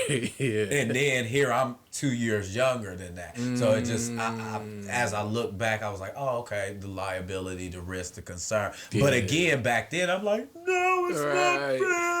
But then, dream deferred, maybe. But also at the same time, it was a big learning thing, because as I've seen all the experiences over the years, I'm like, I came in with a light that could have been dimmed for an opportunity. You know what I mean? And so just with all of that fame and notoriety comes the pain and poison that a lot of artists, they have that in their story. And I thank God I've been through some things, let's be clear. But it wasn't at the hands of like predatory situations. You know what I'm saying? Lord knows. And in the industry, they prey on your talents, they prey on your gifts, they prey on sexualities and all of this. You know, if you have a vice like drugs, you know, we see our homegirl, our auntie, Whitney, you know what I'm saying? Because they took her, they already knew. Word on the street is that she was going to come back out and do gospel. And because the folks didn't want her to do gospel, they wanted to keep making money off of her pop music. You know, so things like that. Woo! You know? That music industry is damn crazy. Boy. That shit dark. Crazy. That shit get dark. So shout out again to the ones who made it and been able to navigate and living successfully. But that's very far and few in between. I heard recently Usher's about to tell a story about predation that occurred to him. You know, I think he's going to be honest about that. So again, like, all of that stuff it's coming out. It's coming out. We see a lot of Michelle Trachtenberg. I don't know if you heard that story. She was vampire slayer and detective. I forget what it was. But 39 years old. 39 years old. Now, you know, we don't know all the details, but I will just say this. Because of the trauma of the experience of being in the industry, especially as a kid. She was so young. As a kid. I didn't realize she was that young. Dealing with adult experience, you know. I think everybody had to grow up too fast, you know. Michael Jackson, you know what I mean? So when you think about all that now as an adult, I look back and be like, you know what, God, I see exactly your plan for me. And I understand and I'm good with that. I am so good with that. And the biggest thing is too, my creative integrity and my control, the fact that, you know, I get to keep this is my stuff. Like nobody can say they own it or you know what I'm saying? Like I don't have to fight for my rights on things. This is mine. It's mine. It belongs to me. You know what I'm saying? And the world gets to see, even if it's a small scope of the world, like, right? Even though I didn't make the big platforms, just the small scope of the world can see my creativity. You know the what way I'm saying? You want it to be released. Want it to be not this cookie cutter image that somebody created for me. You know what I'm saying? Hey, Aaron, we need you to get in with this producer and write this type of record. You're like, or not write at all. There's so many people. We're gonna bring in a team of writers for you. Let them do what they do, and again, just sing it, all right? You're like, God damn. And all this for the bag, and then you know your homegirl Chloe was just saying all that advance money, right? You go out like, oh, we're gonna pay you up front. Boop, this is what you get, and you paying all that shit back. You know what I'm saying? And a lot of these artists, and they'll tell you now that they broke. That they're not really, it looks good on TV, IG, it looks good on, but they don't have no fucking money. They ain't got no damn money. You know what I'm saying? And neither do I. But I have peace. No, I got a little something. Little coins. Little something. You ain't hurting. But the point is I have peace. You know what I'm saying? And I now am like, man, I'm so grateful I have my peace. Man, look at that. You know? That just makes me think, man, like, how many, like, if it was to, like, look at a percentage-wise, how many artists in the industry are going through that and living that way? Like, 60% of them, 70, 80, like that are actually not living on their terms. Yeah. They're living on the industry's terms. Like, what would the percentage? Like, I'm just trying to think, like, out of the whole pie, what percentage is actually under that industry pressure and can't move on their own terms? I'm gonna say probably. Being honest, if I was looking at it as an observation, I'm gonna say 95%. Damn! For sure. Shit! Because like even if you think of 95%. Even if you think of the average Joe, shout out to Joe Moore, not that Joe, but Joseph Moore, not Joseph Moore, never him. But when you think of like the average person who, for example, is trying to taste like the TikTok notoriety, right? You start to become something maybe you didn't want to become, or you become controlled by the very art that you create. Like you started out just doing something, whatever it was, and then it got so much notoriety that now you got to keep it up. Now you got to keep tap dancing and all of that stuff. And even I'm thankful back to that piece. I don't even do that. I create music and drop whatever the hell I want to. Right. I have full control. I don't be running on a timeline like, okay, every 2 months I got to drop a record, or I need to have been dropped an album, or none of that. Nah. That pressure. I think, art should just create itself, and it should draw and paint how it needs to without the pressure. So going back to it, I think maybe 95% of artists are out here because you chasing, especially if it's success at the end of the road, or if it's fame and attention is the main reason why you're doing it. I think you're always chasing that. You know, and I don't think that it's like power. Like the thirst for power. You always like you're never satisfied. You never become satiated. It's always need more. So the attention, I need more. I gotta create content while I'm fucking asleep. You know what I'm saying? Like if you're a TikTok or a IG, you know what I'm saying, type of thing. Yeah, influencer, they call it. Yeah, influencer. Exactly. So you can get caught up, even though there's a little bit of control because you're determined. After a while, you don't, because once the audience is there, you gotta appeal and appease. You gotta keep them there. You gotta keep them and appease them. And then you become a monkey for the circus. My thing is, with what I like to do is, I'm glad that you like it. But to be honest, I'm gonna create how I create, when I create, on the terms that I want to. You're gonna move how you want. Yeah, that's it. Regardless, that's like, hey, Aaron, we want this, we want more, we want this. She's like, y'all get it when you get it. So if you value me as a human being, you'll wait. You know what I'm saying? Don't stress me out. Don't stress me out. But yeah. Some of that. And when you think about it, like, I'm trying to think of it from like a consumer standpoint. Sometimes, like, cause like how you're saying, like, you'd rather have that home cooked meal than that microwave joint. Absolutely. I want the home cooked meal. Get it? I want you to take your time in that kitchen. Hey, let that shit simmer. Yeah. Add your seasonings. Make you come back, taste test. Not ready yet. We gotta touch him up. Don't just pop that bitch in the microwave. Like, here you go. Cook it up, baby. Because when damn it. Because when we do our prayer before we eat, we say, for the nourishment of my soul. A lot of the times. It's not about just what you digest for your physical being. You're wanting something more. And so that's why I like, to your point, to cook. Because I want you to be able to live a little longer, right? It's gonna stick to your ribs. You get what I'm saying? It's gonna give you the vitamins and nutrients that you was looking for. This other stuff, while it may be good for the moment, come in on the back end, you got diabetes and all this other shit. Because it's not real. It's not real. So, yeah. I like that. Unfortunately, a large majority of the world, we're fast consumers now. Exactly. We've been conditioned to, like, I want it now, I want it now, I want it now, I want it now. And you're getting feed slop. And I force myself, even with that, because the environment is like that, to kind of slow down a little bit. I force myself to live in it. You know what I'm saying? So, yeah. Absolutely.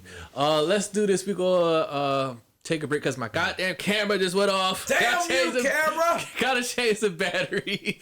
But actually, because we're still running on this camera, let's hit this, then we'll go to break. Yeah. I want to talk about the fitness instruction and the choreograph, then we'll go to break. Okay. Let's hit that real quick.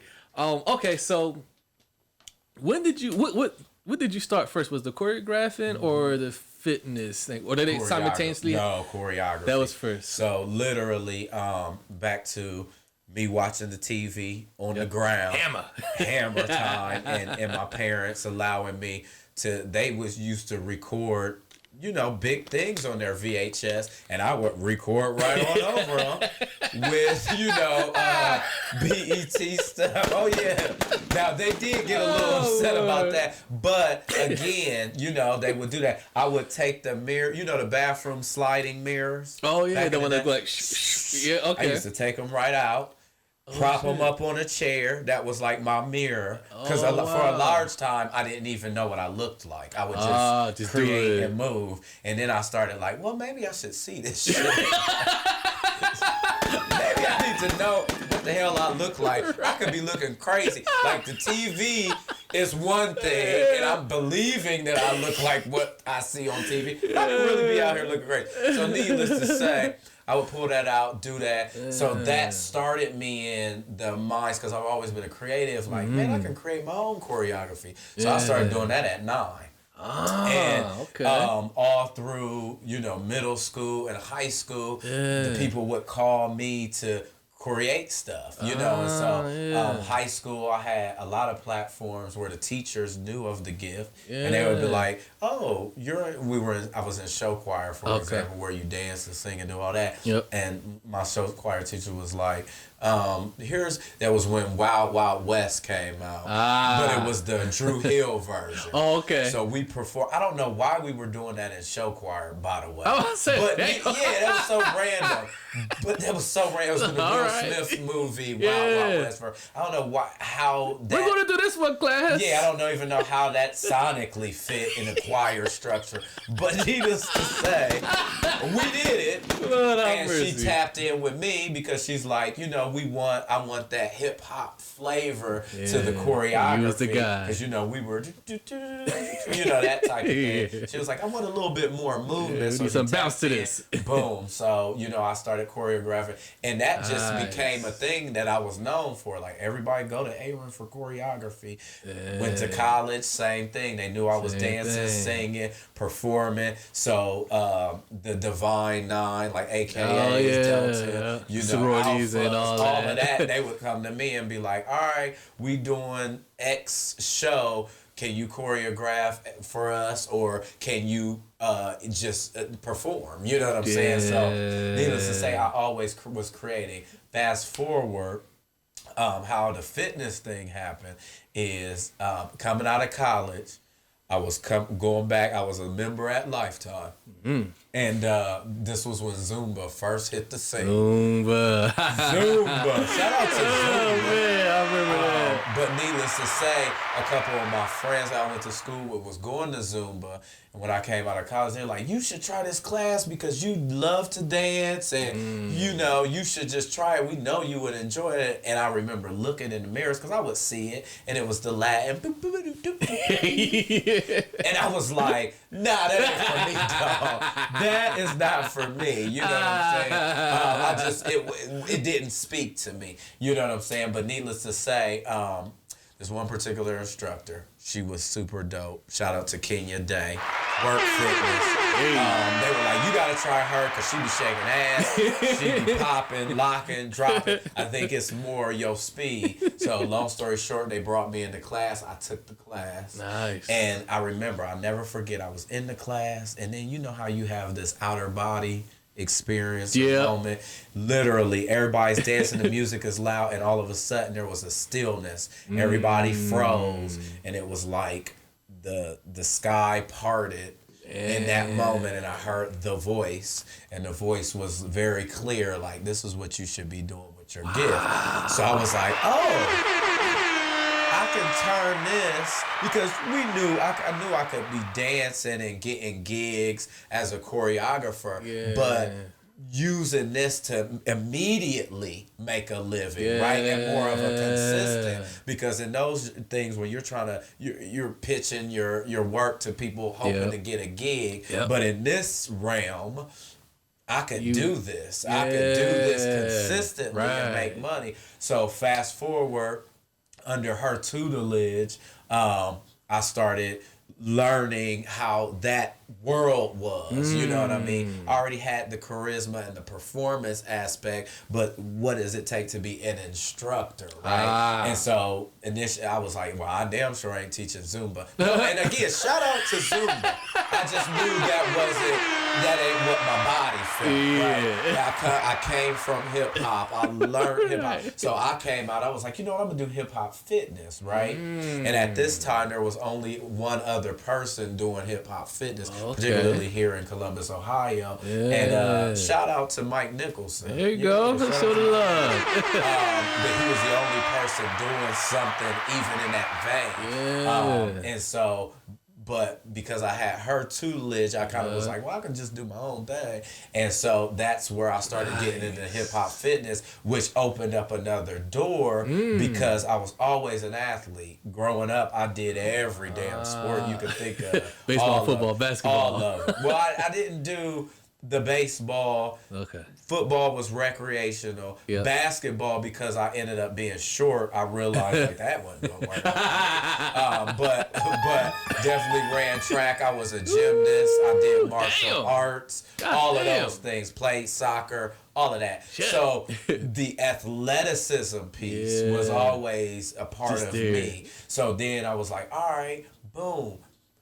Why stop at hip hop fitness? I'm already in the fitness realm. I need to learn all the other modalities. And in order to be an instructor, you should get certified, right? And so, of course, I immediately got certified, which opened me in the physiology and the world, the science part. You tap to the science too, so you throw that on top of that. So now I'm in a whole different bag. So here we are. At that time, I stepped out on faith and was like, all right, I'm going to have my own brand. And so that's where the Sizzler Hip Hop Fitness was born. Shout out. I was watching on YouTube because I'm like, they're getting it in, boy. So I stepped out on faith, built my own brand on that. Been doing that. Have had a successful run at that for 12 years, thank God. But that became my livelihood. I worked a traditional job, but actually in 2015, so I started in 2013 with my brand Hip Hop Fitness and really doing hip hop fitness. And then in 2015, I walked away from jobs and I've been an entrepreneur-esque So I do like contract work here and there on the fitness spectrum. I do work for Lifetime Fitness because that keeps me in the space of the people, especially at post-pandemic where, on the contractual level, people went back home. So I didn't have those contracts anymore. But I needed... Obviously, I was glad to have worked in the gym space where I could keep developing. Always got my crew. So anyway, that being said, it's been a blessing to be able to take my natural born ability and make money. And I encourage anybody, if you got a gift, find out a way to monetize from it. Or, as the Bible say, let your gifts, create room, make room for you, and I'm just thankful that I became aware of my gifts and that I was able to use my gifts and that they can make room for me. So. Beautiful. Man, oh man.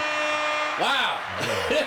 It just seems like your life has just been nothing but you being obedient to guidance. Absolutely. And that's what this new song is about, actually. So the song that will drop. Yep, that's out now. By the time it drops. It's out now. Go get it. Respectfully on all platforms, Ayren DaPrynze. I think y'all are really going to be excited about this record, but it is more. It touches on that. It touches on that. Wow. It's more of a conscious record in that way. So people get to see me in a different light, but it speaks to drowning out, not being drowned by the noise and the distractions of everything, but actually just breathing, taking a moment and listening to that inner voice that will guide you and will show you exactly what you need to do, and that everything that you have or don't have, you'll find is not only a reflection of you, but an attraction of you, or something you actually magnetically attracted. So manifesting is real. It's very real. Wow. Very real. I would not be doing any of the things if I didn't believe that I could do them, if I didn't put the work ethic into doing them, and now you have it, you know? God damn. Yeah. Because as the words say, yes, faith without works is dead, right? People be having the faith, but they ain't doing the work. Those have to marry. They have to marry. They have to come together. They have to come together. If they do not come together, there is no manifestation. It's like when we think of father, mother, and child, right? You can have them there, but you don't have the child if they don't meet. Yeah. So, yeah. Man. And so that's what this record is about. But I hope in all that I do, and that's the other thing, reason why I'm humble. It's not really about me. It is. I'm living my life. But I hope that people can live through me. Like, as we talked about, I ain't no young tenderoni. I'm 41 years old and still living out my dreams, and I don't give a damn. You know what I'm saying? You know what I'm saying? You know, so y'all be seeing me hit and do a toe touch on the stage and blah, blah, blah. That's because I preserve myself. I drink my water. I mind my fucking business. I meditate. I laugh and enjoy it. You know, but all that being said, I hope that somebody watching this says, you know what, I got gifts, abilities. Maybe I need to use them. Yeah. You know what I'm saying? Like, and maybe it doesn't have to look like the people we look up to that are celebrities, right? Yes. That are famous. We don't. I think that we don't have enough of examples like in our backyard. Kind of like when they say, let's show more black men, black women doctors on the panel than athletes and entertainers, right? It's that same thing. Let's just show real people being creative, doing the work, being ambitious as fuck, because I think that's a thing too, and work hard. You know what I'm saying? I think we should be seeing more of that and see what that leads to. You know what I'm saying? So plant these seeds, baby. Man. Woo! Hey, man. Excuse my French. Those who know me, they know I gets down with the vocabulary. But for those that may not know me, you know what I'm saying? It's the first time meeting me. You know, he drops knowledge and gems. Sometimes he's a little saucy too. Like you said, you're a gumbo pot. Yeah, like gumbo pot. Don't be out here being who you are. Man. Oh, that's beautiful. Dropping powerful gems. I hope y'all paid attention. Listen out there. That was a lot of gaming gems right there in that pocket right there. That was, you had to catch them. Man, that's powerful. Yeah. As we go to this break, and as I change this goddamn camera that died on me, let's play. You want to play some more music of yours? For sure. Let's go. Where you want me to go? I'll play my favorite now. It's on you. So my favorite, which you know, it's having its run. Soft. I knew it was gonna be Ayren DaPrynze, available on all streaming platforms. Go out there and continue to run that one up. It's a beautiful song. Yes, it is. It'll get and you that right. beat go crazy. Shout out to Rico on the beat. Hey. Yeah, he lives, I think, in Florida now, but from Columbus. Okay. Dope, great. He's a rapper, producer, all of that. He's dope. He laced you with this. Absolutely. Nice. Yeah, this song get you right. It's fire. And the sample, going back to music making this thing. There we go. Some people don't even know that sample is Escape, Softest Place on Earth. So when you listen to the background, he took that from there. He sampled that. And you know what I'm saying? Of course, I wrote around it. Yeah. So yeah, for sure. He flipped the shit out that. Yeah. Fire. Yeah, man. He's fire. Yes. Ayren, let the people know where they could tap in with you for those who want to get the music, those that want to sign up for the fitness, those who need some choreographing done. Listen, that. All of the above. Follow me, Ayren DaPrynze. Graphia on some of the social media, Facebook, IG. I'm on YouTube, as I mentioned. 2 different YouTube pages, the Sizzler Hip Hop Fitness, and then I have Ayren DaPrynze Artist Channel. So please check me out on all of that. Follow me, please, and more to come. More to come. Hey man, we'll be right back right here. Claw Talk Podcast Artist. Send that music to clawtalk5@gmail.com. Like a sweet smelling potion, your love wraps me up in your devotion. Every time you touch me, I'm aroused. Lost in my feelings, I'm so elevated. Flying high up in your loving, baby. I just can't imagine coming down. You're my favorite, love it when you naked. I wanna taste it, all them soft places. You're my favorite, love it when you naked. I wanna taste it, all them soft places. Body soft, ayy, booty soft, ayy. I want it all, ayy, and that's on God. Hey, body soft, ayy, booty soft, ayy. I want it all, ayy, and that's on God. Hey. The look in your eye just lets me know you feel it. And you know my type, so let's get down to business.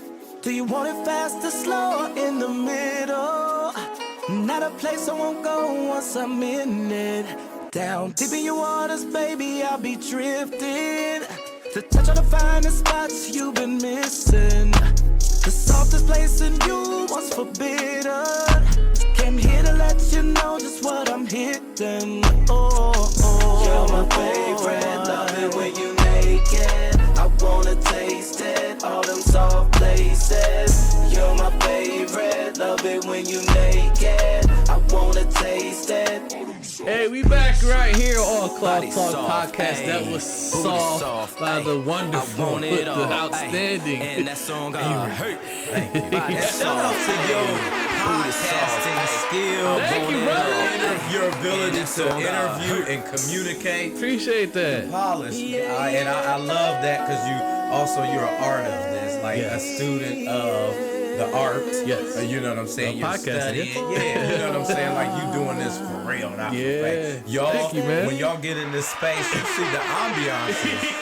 Everybody when they come down here, they're like, oh shit. I gotta speak because when I came down here, I was like, oh, okay.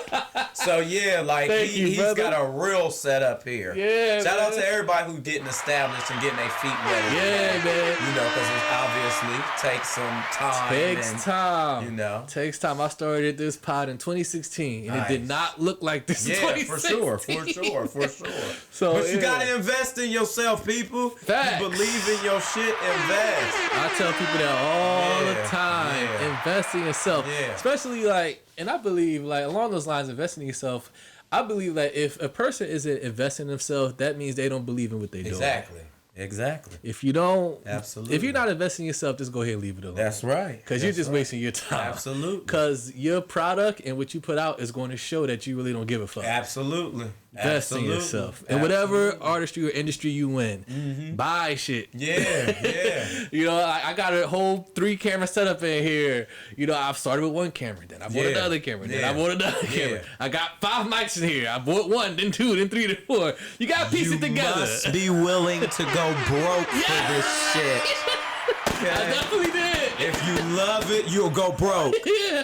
Now, that don't mean you can't recoup it on the back end some way, some kind of fire. Yes. But you do want to pour all of it in if you can. Absolutely. Okay, so we covered a lot as we're kind of winded down a little bit. I want us to talk about the single that's coming. We kind of alluded to it a little bit as we're going to break. But I want to make sure that you know that you are able to really give people, paint the picture for people what they're going to get with this new single respectfully. And you're talking to because I was saying man, as I'm listening to your story and the trajectory that you've been on, I was like, yo man, it's like you just been obedient to that voice. Yeah, absolutely. And you haven't try to fight it. You probably did a few times, but that shit knocked you on your ass. I understand. Yeah, I got it now. I'm focused. Thank you for the punch. I got it. Yeah. But without giving too much away, But by the time this episode come out, it'll be out. Yeah, but sure. What do you hope people take away from this record and, you know, the inspiration and creating it? Yeah, so respectfully. Respectfully. Let's go. I love the title. 228-25 respect. But yeah, he's back. Yeah, for sure. Always dropping.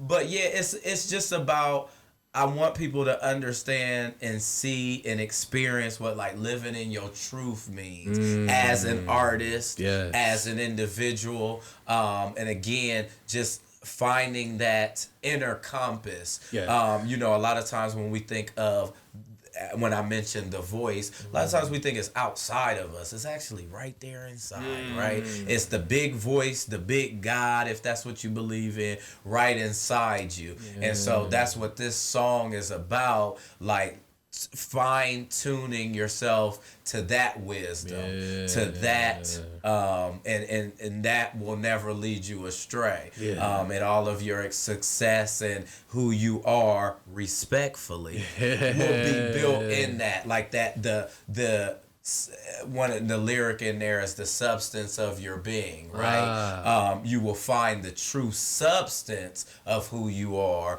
when you reach internally. Talk. Right? And you know, not be, because we're surrounded in a world of distractions. You know what I'm saying? Whether they be visual, auditory, whatever, we can get caught up. You know what I'm saying? It's very easy to get caught up. But if you maintain your focus and stay the course, all the things that you want, desire, hope, and wish for, they, instead of you searching for them, they will come easily to you. So, and they will come in overflow. Yeah, absolutely. Manifestation. Absolutely. Respectful. Yes. So out now.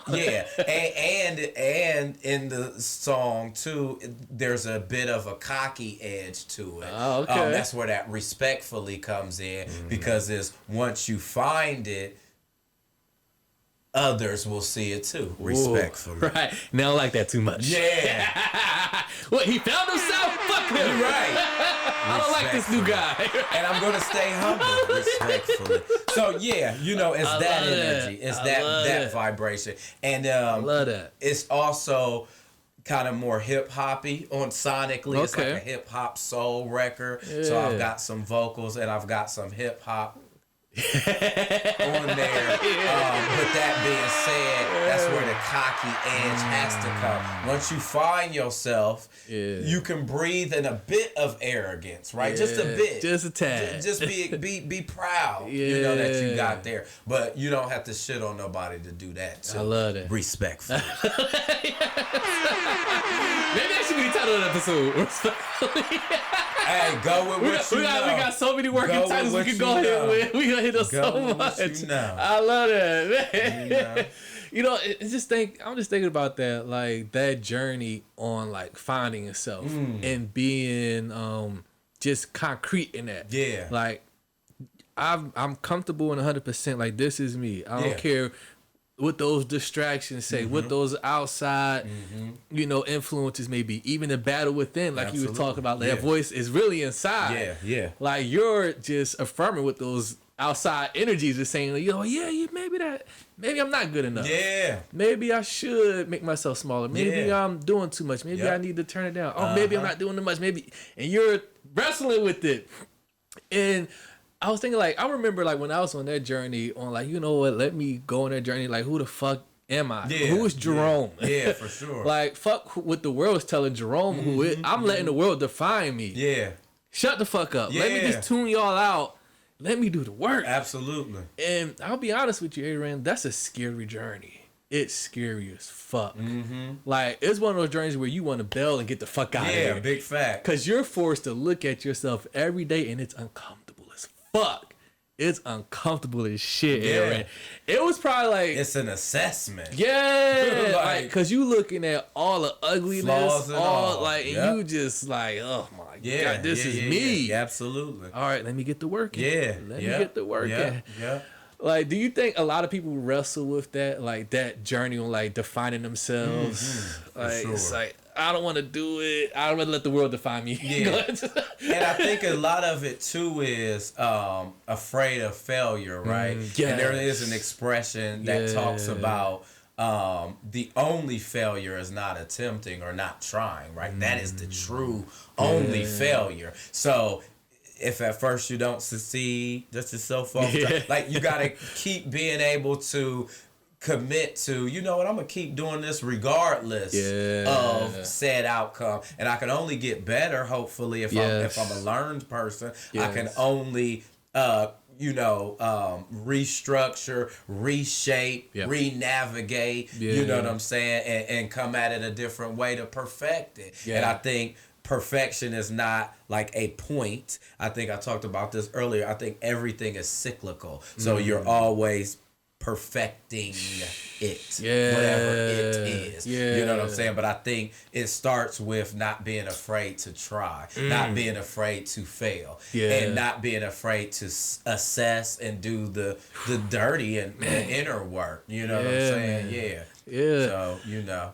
And you feel like, because, damn, like you get to see it too in working with people. Because I'm just thinking like, damn, wait, like in the fitness thing, and I'm sure in the choreographing world, you get to see people not feel, probably in the beginning, not too sure, not too confident. They're making mistakes, or they're hard on themselves. They're like, I want to lose the weight, or I'm not getting the moves right. I'm messing up. And as their trainer and their coach and their leader, you seeing them, and you get to see that growth. And you like, remember when you first started 2 weeks ago? Look where you at now. And they're like, I didn't think I can do it. But you did. Look at you. And you get to see that maturation in those people. That has to be so rewarding as a coach and a leader. For sure. One of my clients, it's interesting you said that, because just 2 weeks ago when we were training, we had that very conversation about how you try stuff, right? As trainers, you're like, all right, you weren't here. Like, we've been building this foundation. You weren't here when we first tried this. But let's see where you're at now with it. And she was able to perform, and even she was shocked. To put it in perspective, we were doing, if you're familiar with what a plank is, right? Is that when you lay yourself flat and you hold yourself up? Hold yourself up, almost like you're getting into a push-up position. Right, but you're holding it. But you're holding it, okay? So I asked her not only to do a plank, but to take weights that were 18 pounds and row them. So now you're doing a one-handed plank. So really you're on 3 legs, right? You're one arm, 2 legs, and then you're pulling up 18 pounds with this, right? And so she was like, I don't know about this, because we tried it in the past with like 5 pounds, and she couldn't even just do the plank, right? That wasn't a thing. But we've been able to build her core strength through the, through all of the weeks. So anyway, I wanted to measure it, right? That's my job. Excuse me. A successful trainer will test your ability, because that is the only way you can measure success. It must be tested, folks. So needless to say, I wanted to test her abilities where she has come, where we've come. So we're now talking about 8 weeks later or so, maybe even a little more, maybe 12 weeks. But needless to say, she tried it, and I asked her, okay, let's hold it. Let's do 5. She did 5 with ease. I'm like, well, damn it, let's see if we can do 10. Did 10. So I was confident. I'm like, you could have easily did 15. So when she got out of the position after she had done it, she was like, wow, I see what you're talking about. And I always train my clients, it's not about your physical ability, like your physical look all the time. You're learning and growing in so many other ways than what you just look like. Particularly when we get older, it ain't going to be about what you look like per se. It's going to be about what you can do. There's so many thin people who, when they get to a certain age, still can't walk. They still have limited range of motion or limited ability. So, again, to your point, she was just able to be like, wow, this is what I've gained out of this experience. You know what I'm saying? And so not only is it empowering to her, but then it reinforces my ability to be effective as a coach. You know what I'm saying? So yeah, for nice. sure. That's beautiful.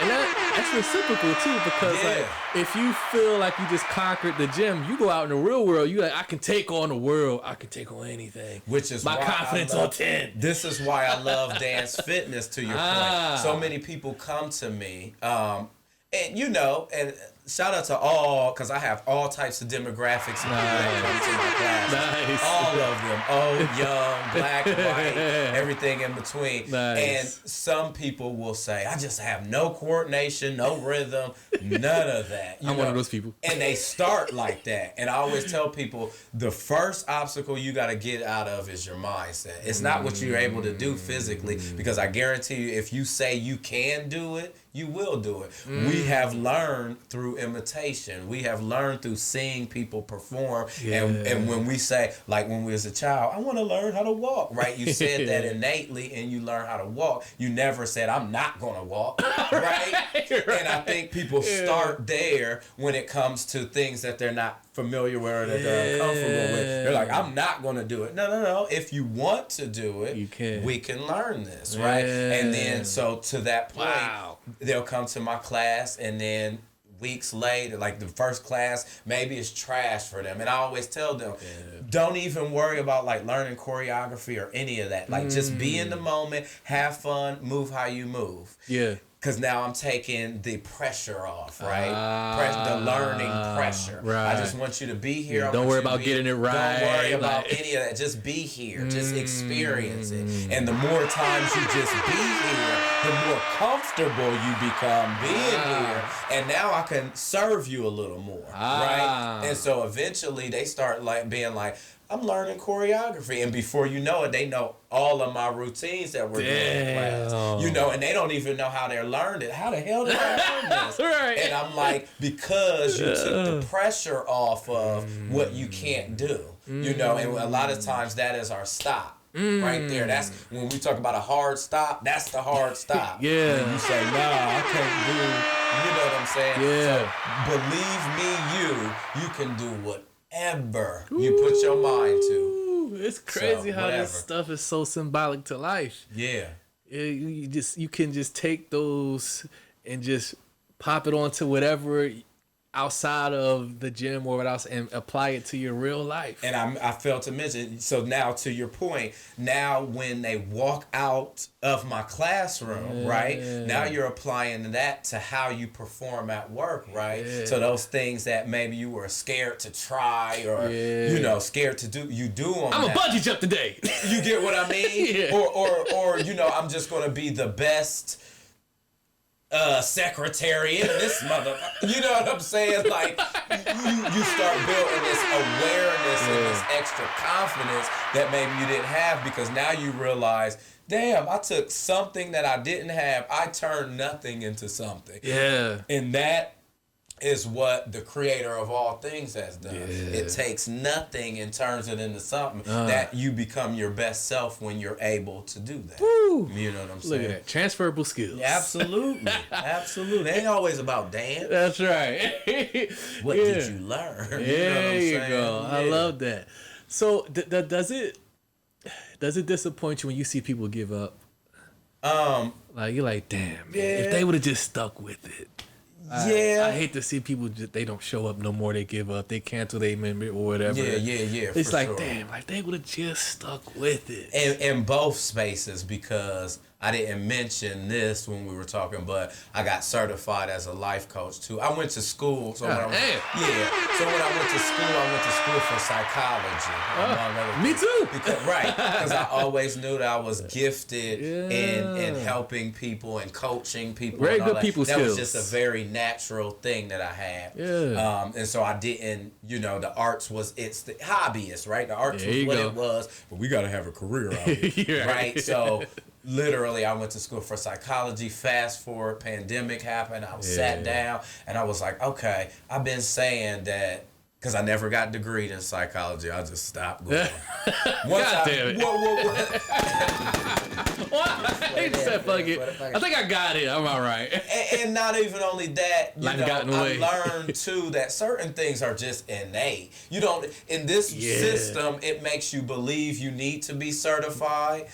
Just like we talk about doctors, for example. There are doctors who are terrible doctors, but then you have holistic practitioners who are herbalists and all of that who can cure, like Dr. Sabies and all these people. So I think the world system makes you need to feel like you need to be certified. But some of us have these just innate gifts that have been passed down. So anyway, that being said, you know, went in to get my life coaching certification. Nice. And that was also a part of this mission too, is like, you're going to see my gifts, you're going to see all of that, but at some point there's going to be a space for me to encourage you too. But I can't, it's going to be harder for me to encourage you if I ain't doing it. You know what I'm saying? I like to lead by example. So if you can be like, well, you have done some great things, now you'll be more inclined to be like, if I could step out on faith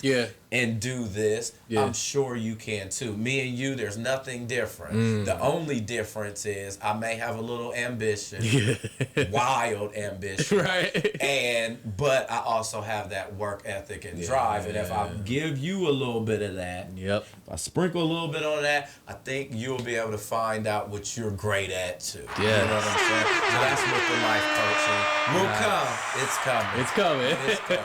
Yeah, man. Woo! You're like an army Swiss knife. Which y'all want? You want this?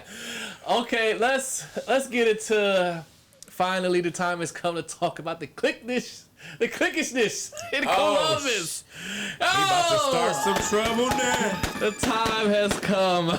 He's about to start some trouble now. Oh, man. Hopefully, people... I gave y'all the disclaimer at the beginning. Some feelings may or may not be heard during the episode, during the recording of this episode with Ayren DaPrynze, everybody. Okay. We're not going to say names. We're not going to point to... And that's up to you. But we don't have to do that to keep it clean. We don't got to get messy. Because this has been a very healthy podcast so far. For sure. So let's keep it that way. Raising vibrations. Yes, man. It's been a positive, healthy discussion. We're inspiring the people out there to be their great self. We listen to some good music, all this good stuff. So let's keep it there. But we got to address the elephant in the room because we're living in this city that... which I have observed very quickly when I arrived here, the clickishness in this city is very prevalent. It's heavy. It's very unapologetic. Motherfuckers don't care if you don't fuck with they shit or not, because they're going to serve their demographic of friends. And over here, they're going to serve their demographic of friends. And these two group of friends, they're going to fuck with them because we just over here doing what we want to do. And for the God like me, Ayren, it doesn't make sense to me. Can you help me understand why this city divides itself knowingly and doesn't give a fuck? Well, we listening. The floor is yours, Ayren. Why is it like this? Please help me understand. So look, I'm a Philly guy. I don't get it. So let me start by saying this. What I've learned just from my experience is if they don't give you a seat at the table, you create your own damn table. Okay?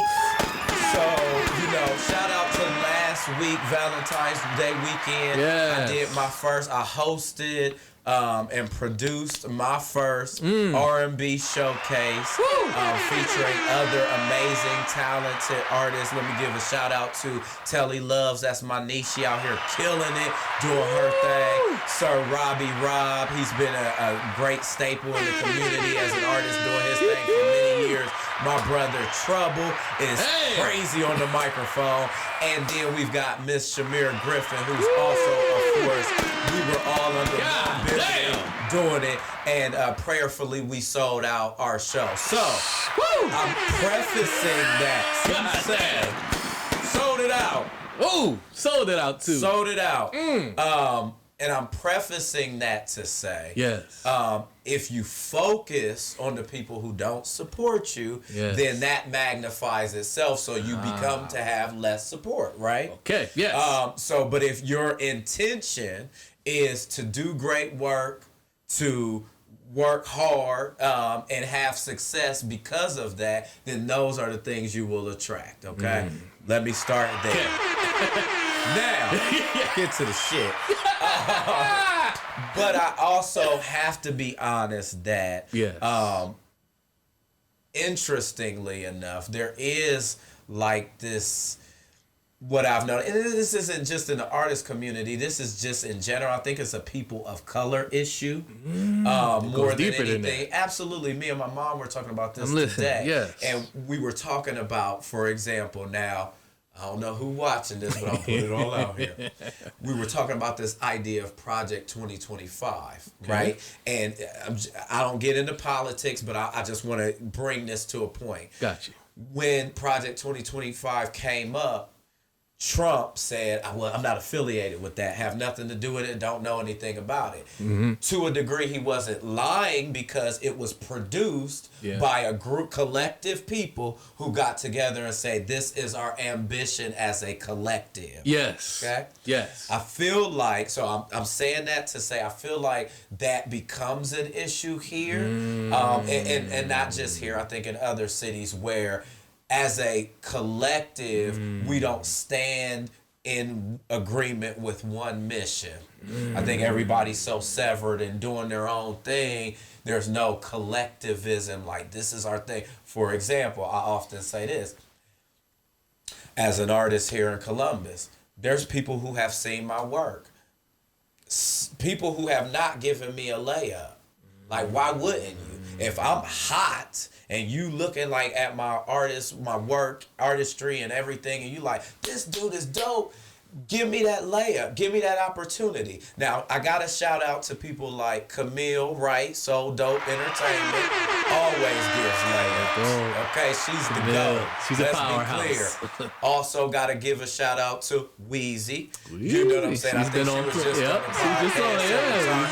She's doing her So Far thing. Shout out to her. Yeah. But she's giving layups. You know what I'm saying? I think we need more of that. And I think what happens is some people with platforms are so in competition mode that they're not understanding that, you know, sometimes your light gets bigger when you share, right? Because it may be the artist that you put on that becomes so big, but because they become so big, you default. Like, for example, we look at the Ashanti's Ja Rules. We can't not acknowledge who? Irv Gotti. Exactly. You get what I'm saying? So when you look at, well, I was going to say Biggie. Oh, shit. Bad example. Yeah. But like Tupac's and all of these people, you know what I'm saying? Digital Underground, all of these people. So, you know what I'm saying?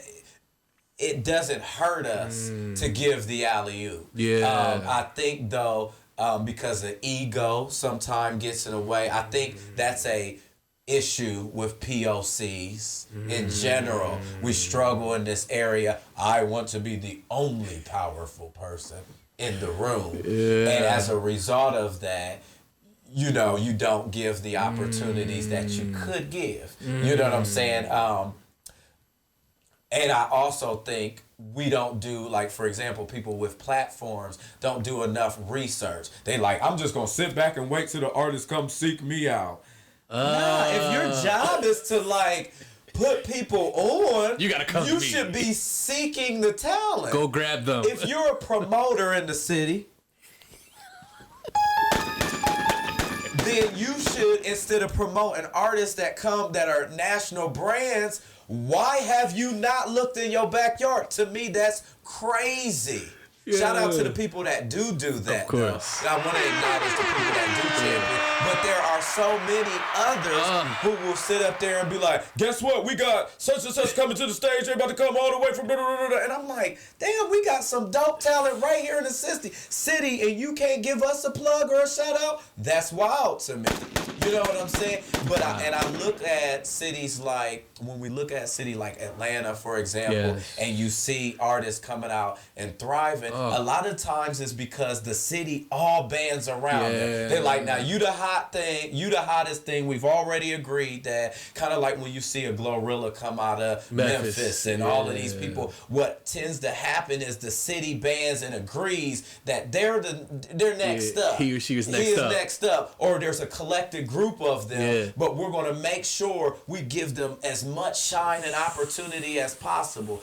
Because when we talk about here in Columbus, the conversation is, oh, we always got to lead a city to make it. It wouldn't be like that if we didn't cultivate our own. Nobody would never feel like, damn, I do got to go to Atlanta to get on. I do got to go to LA. And some, depending on your industry, right? Of course. Like if you're acting, you may want to go to LA or New York or something like that. But just our general things, it's like, come on, man. We got all this ability right here in the city, and we're not passing the ball.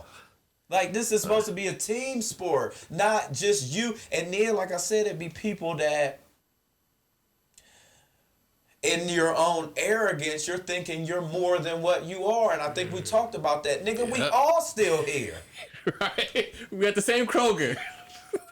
I'm buying oranges in the same store you at. Like, what are we doing? So, again, it doesn't hurt for you if you're a promoter to be like, look, I'm hearing buzz about this person.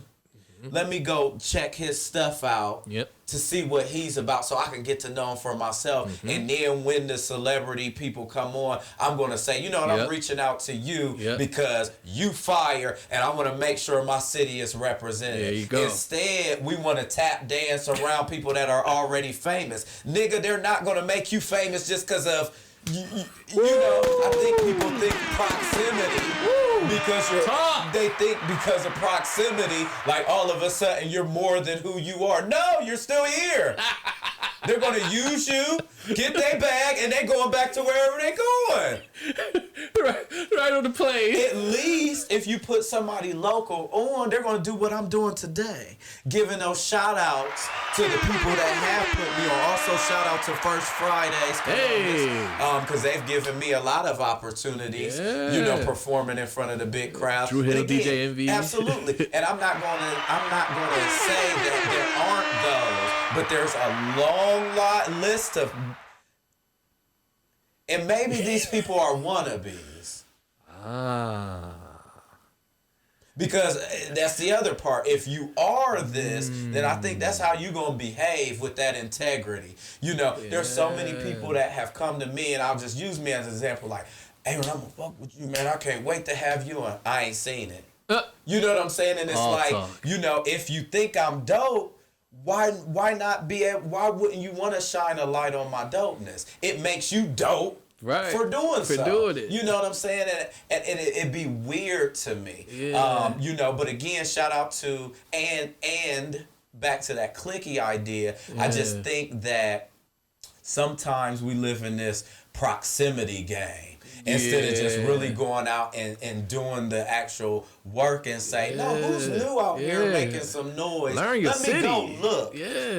We were just talking about this, me and my mom today, as we're in the business of our lab space, and you know, we're making our rounds to get in network with some of these black leadership organizations. Nice. But even this is why I say it expands beyond that, because it's unfortunate that all of this is learned behavior. Because even I remember, and I got to put this out there. I'm going to put it out there because I'm going to tell it to your face. I remember Black-owned lab in Columbus, Ohio, okay?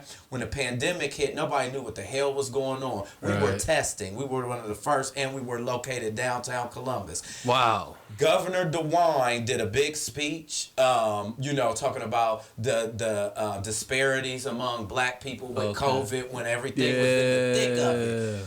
Some of our leaders got right up there and collected a check on behalf of the community, saying that they were going to come in and make sure we had adequate testing, and because obviously in our areas, we don't often get, those type of services. You don't get those services, or it's not close enough, or whatever all those things are.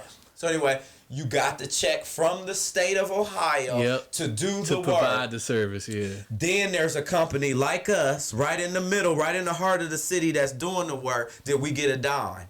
Did you even scout us out? Did you even care? You get what I'm saying? Damn. We even wrote and said, hey, we're black-owned, double minority, because she's a black female in the lab space that is like a monopoly in its own right. We're doing the work. Literally, we tested hundreds of thousands on our own merit. Damn. We linked up with, and shout out to our Indian brothers and sisters who don't mind collaborating and blah, but they the ones who came and was like, y'all doing amazing things, let's build this thing out. And here I'm looking at these people like, y'all just chucked and jived on national and local TV talking about we got a $500,000 check or whatever it was for pandemic efforts specifically for POCs, and none of that money made it back to the community. How many testing centers did you see? Very little. Matter of fact, one of my guys, and I'm passionate about that. Forgive my fire, I'm shooting. Go ahead. But in this same realm, I gotta speak to this because this is the trickle down of what we see. It's when we important. Talk about yes, this. Please. One of my home dudes, had an outreach center in Marion, near the Marion Franklin area, South Side. Shout out to South Side. I went to Marion Franklin. But needless to say, he had his organization, and we were already going on his site testing those in the community, but he was like, you know what, I want to go to the state because we know that funds are available. Right. What's up? Can we get a broader reach out here because there's so many people who don't have access to even get to this location. We want to be able to meet them where they are. They said, we don't see a need for that, was their response to him. And I'm thinking, well, wait a minute. Y'all just got on here and said we're the biggest disparity. You just gave them money because we're supposedly the biggest disparity of COVID cases, and that money is supposed to go back into the community, and you told somebody of the community that it wasn't necessary. So where the hell did the money go? And so this issue that I'm speaking to is the trickle down of what we get when we talk about the cliques and the people, the gatekeepers and all of that. There are people who do have the ability to move the dial a little forward, but they covet it for themselves. And that thing is not just all the artist community and da-da-da. No, it's on a national level and all of that. There's some black leaders, you be like, one of them, I'm not going to throw no names out there, but he's very well known and he has a perm.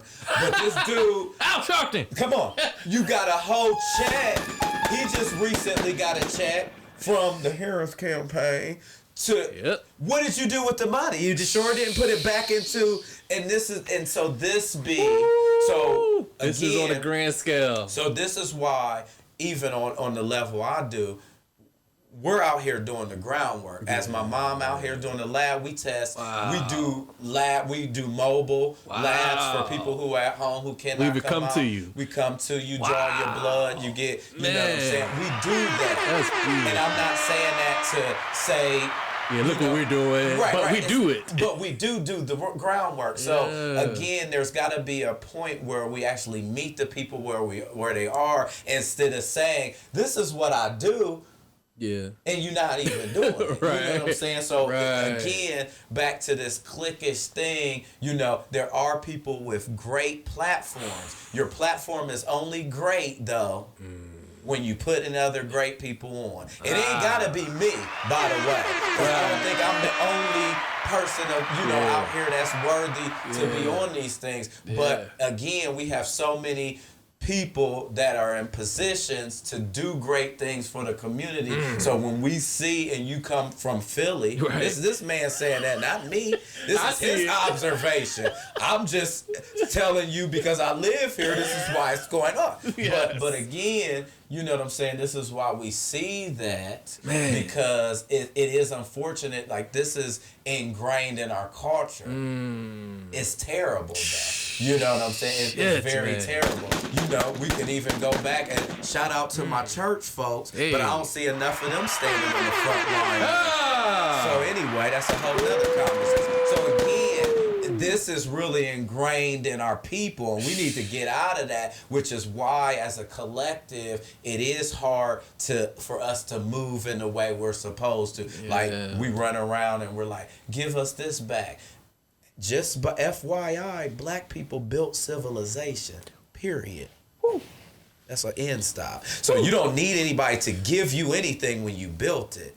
You just build it. That's all you need to do. So again, because we don't come together, it's hard to build it. You know, and because there are people who like, I got my house. Right, I'm good. We good over here. Y'all get y'all shit together though. Good luck with that. You know what I'm saying? And again, now the flip side, you can't save everybody. Harriet Tubman said that I would have freed more slaves had they knew they were slaves. So there is that too. But when you do see people earnestly doing the work and you don't go back and pass that ball, you don't give them that alley-oop, to me, it says more about you than them. You know what I'm saying? Because the great people are going to be great, and people are going to ask you, why are you not connected to this person? Right. That's going to become more of a you problem than it is a me problem. Because then they're going to start looking at, why aren't you? Especially when there's somebody who's out here. Yeah. It's like, now, wait a minute. Yeah. Then it start looking suspicious. Like, are you like intentionally avoiding putting your people on? They got all of this exposure, but you can't see them? Right. They out here doing great. And again, I'm not talking about me. I'm talking about everybody. Yeah, speaking as a whole. Yeah, who feeling like they've been overlooked. Yeah, you're right. Because like it like after a while, it just starts looking intentional. Like, are you intentionally just not wanting to do it? Like you cannot see what's going on in your city. You see what the fuck you're in this city. You have your finger to the pulse of what's going on. It's just like unless you don't. See, this is what I'm learning. That's true. Unless people are running around saying my finger is on the pulse. It's not though. Clueless as fuck. Don't have no idea what's going on. Because otherwise you would be like, oh, let me contact X, Y, and Z. Yeah. Like I said, the opportunities I've got, thank God, is because these people actually have their finger on the pulse. Yeah. They're actually have their finger on the pulse. Yeah. Or even if they directly don't, their nucleus, their network does. Yes. But they're all collectively doing the good work. Yes. So when you sit up here and act as if you don't know what's going on, don't act like then that you have, don't act like you are the seat at the table, because clearly you're not, because, you know, you would be opening that seat to somebody else who could use it, you know? Man. So, yeah. Man, Aaron just broke it down. I'm sorry, y'all. This dude gave me the rifle, so I just unloaded the clip. I just, did what I had to do. And again, this is all in love.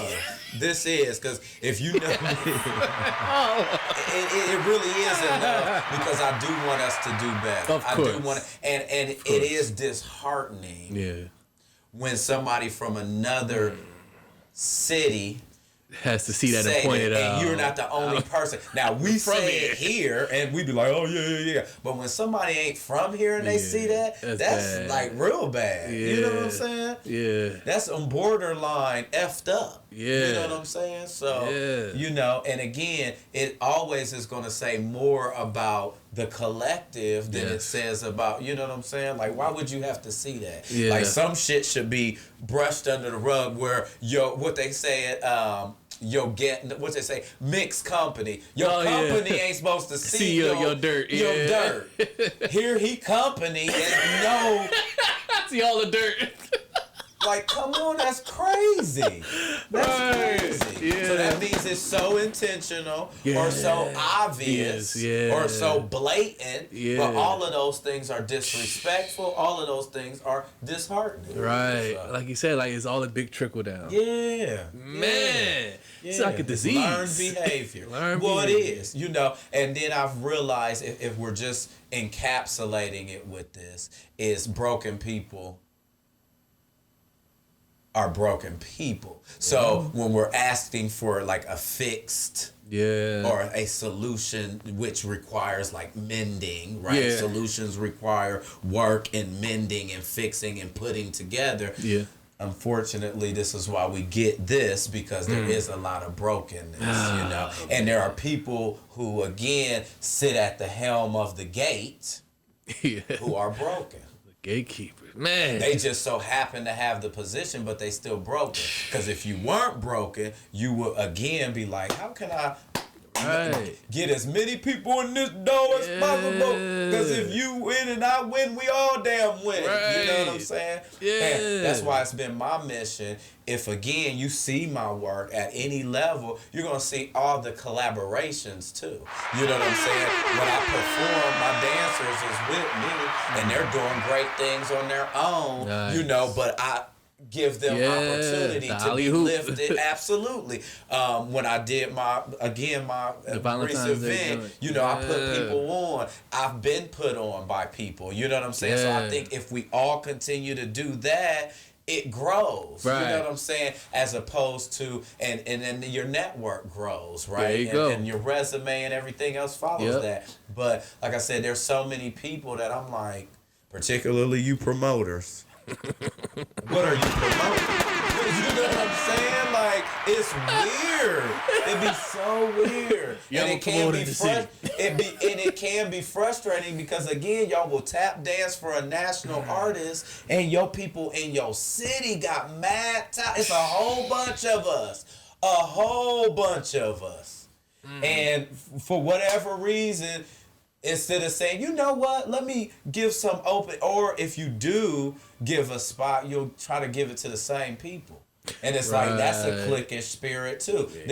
Keep looking for the newest of the new, you know, give the people a variety and so that way we can say that we're not a monolith or one dimensional or whatever all that looks like. Like, no, it's a lot of talented people. Not just this one band who performs at every fucking thing. Right. You know what I'm saying? They come to the stage once again. You seen them last year. And you're gonna keep seeing them for the rest of the season. Matter of fact, they'll be here next week. You know what I'm saying? It's like, come on, we have some, especially, and again, if we didn't have so much talent, you've interviewed people. Hell, I'm looking at people. So many people that's coming across. It's like, if we didn't have this, then I could say, yeah, Columbus, we ain't got a lot of people, so the ones you put on, keep them there. Right. But we got so much dope talent. The abundance is insane. And that's what the thing that's so perplexing to me. It's just like, it's so much. A powerhouse of motherfuckers just talented out the ass. Can do everything. And people such as yourself, like, God damn, and it's crazy. Like when I sit down with these people and I realize they don't even know each other. Yeah. Some of them don't. God damn. But that to your point, that he brought up the clicky spirit. But yeah, to that. Now, and I will say there are some people who may be introverted or, of course, you know, there's that too. Yeah. But in general, I think though, if you're a person, again, that has the key. Yeah. Your job is not to be introverted. Your job is to literally be like, back to what you said, finger on the pulse. Your job is to be like, let me go through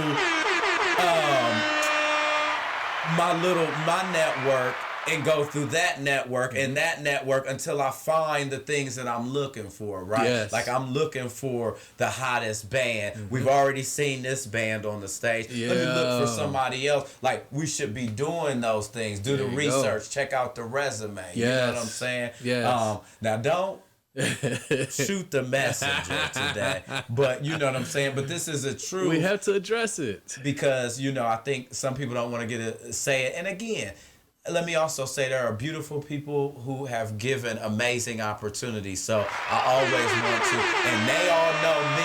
They will tell me to my face, like, you always shout us out. I do, because that's important to me. Yeah. You know what I'm saying? Know who are the people who will put you on, because they are beautiful people. Yeah. You shouted out so many people today. Yeah, so, I'm about that life. Yes. You know what I'm saying? Because me shining, or, me giving you shine don't take away from my shine. Let us just shine together. You know what I'm saying? We're brighter, as they say, we're better together. We are. You know what I'm saying? And I think people don't understand that all the time, unfortunately. Man, oh man. Powerful. Yeah. Woo! I'm sorry. Wow. Again, he gave me the rifle and the ammunition. Reloaded. He gave me all of it. Let's keep going. He said, look, I can't wait for you to pop, pop, pop, pop. You know what I'm saying? But hey, we got this. I came in here on my Zen stuff, by the way. And I still think we got a positive pot going on. It was all a good taste, but we got to address the elephant in the room. For sure. But can we end and say, please do better, people? Yes. If you do have, a platform and you can change the trajectory of somebody's career, or you can create an opportunity, like, what are we waiting on? What are we doing? What are we doing? When we say again that people have to leave this beautiful city, because people that from out of the states or out of the city, come here, they like, actually Columbus is really dope. So not only do you have dope talent, but it's actually a pretty nice place to live, type of energy. Yeah. And instead of like your talent having to leave this beautiful city and make heads elsewhere, like I know so many people that are dope as fuck, and they're doing, a lot of my friends that I came in the game with, especially on dancing, shout out to Danisha Moore, who is in Atlanta killing it. Nice. Who else? Diggy Dolce, also known as Nardo, also known as, she got about 10,000 aliens, but she's in Atlanta also killing it. Like I said, the producer I work with, Rico, he in Florida killing it. He doing his thing. Like, shout out to those who have, but it is sad that they had to leave. Yeah. And part of that is because the people where they are going to be like, no, we're going to make sure you get exposure. Like, hey, you're too crazy, talented for us not to, you know? So I hope we do better. Me too. We do better. And I think each one reach one. If you see me doing it, you doing it, a few others, if we all just do that, then we won't have these conversations. It takes all involved. All parties involved got to work together. Beautifully said. All right. 2 more things and we're going to wrap it up and get you out of here, Aaron. This has been beautiful, man. Thank you again. I'm glad that we was able to make this connection and sit down and chop it up. Thank you. Respectfully is out right now, everybody. Run that up. Yeah. Run it up. Yeah, man. More music coming, but run that up. Yeah. Okay. I got, as we wind down here, I got 2 segments that we end with. The first one is called This or That. Okay. So what it is, Aaron, I jotted down a couple of this or that's for you to choose from. So you got to pick one or the other, and you got to tell us why you chose one or the other. These games. Well, once we locked in the I ain't scared of a lot of shit, but that's when we do this type of stuff. Get scary, because you don't know what's coming. Exactly. I'm not prepared. I think you'll be all right. Do some softball ones. Okay. Maybe to you, maybe not. All right, so here we go. First one. I think you'll do okay. You'll be all right. All right, first one. Beyonce team contacts you. Okay. Not Beyonce herself, but her team. Okay. Contact you, say, hey, Ren, listen. Beyonce's going back on tour. Okay. All right.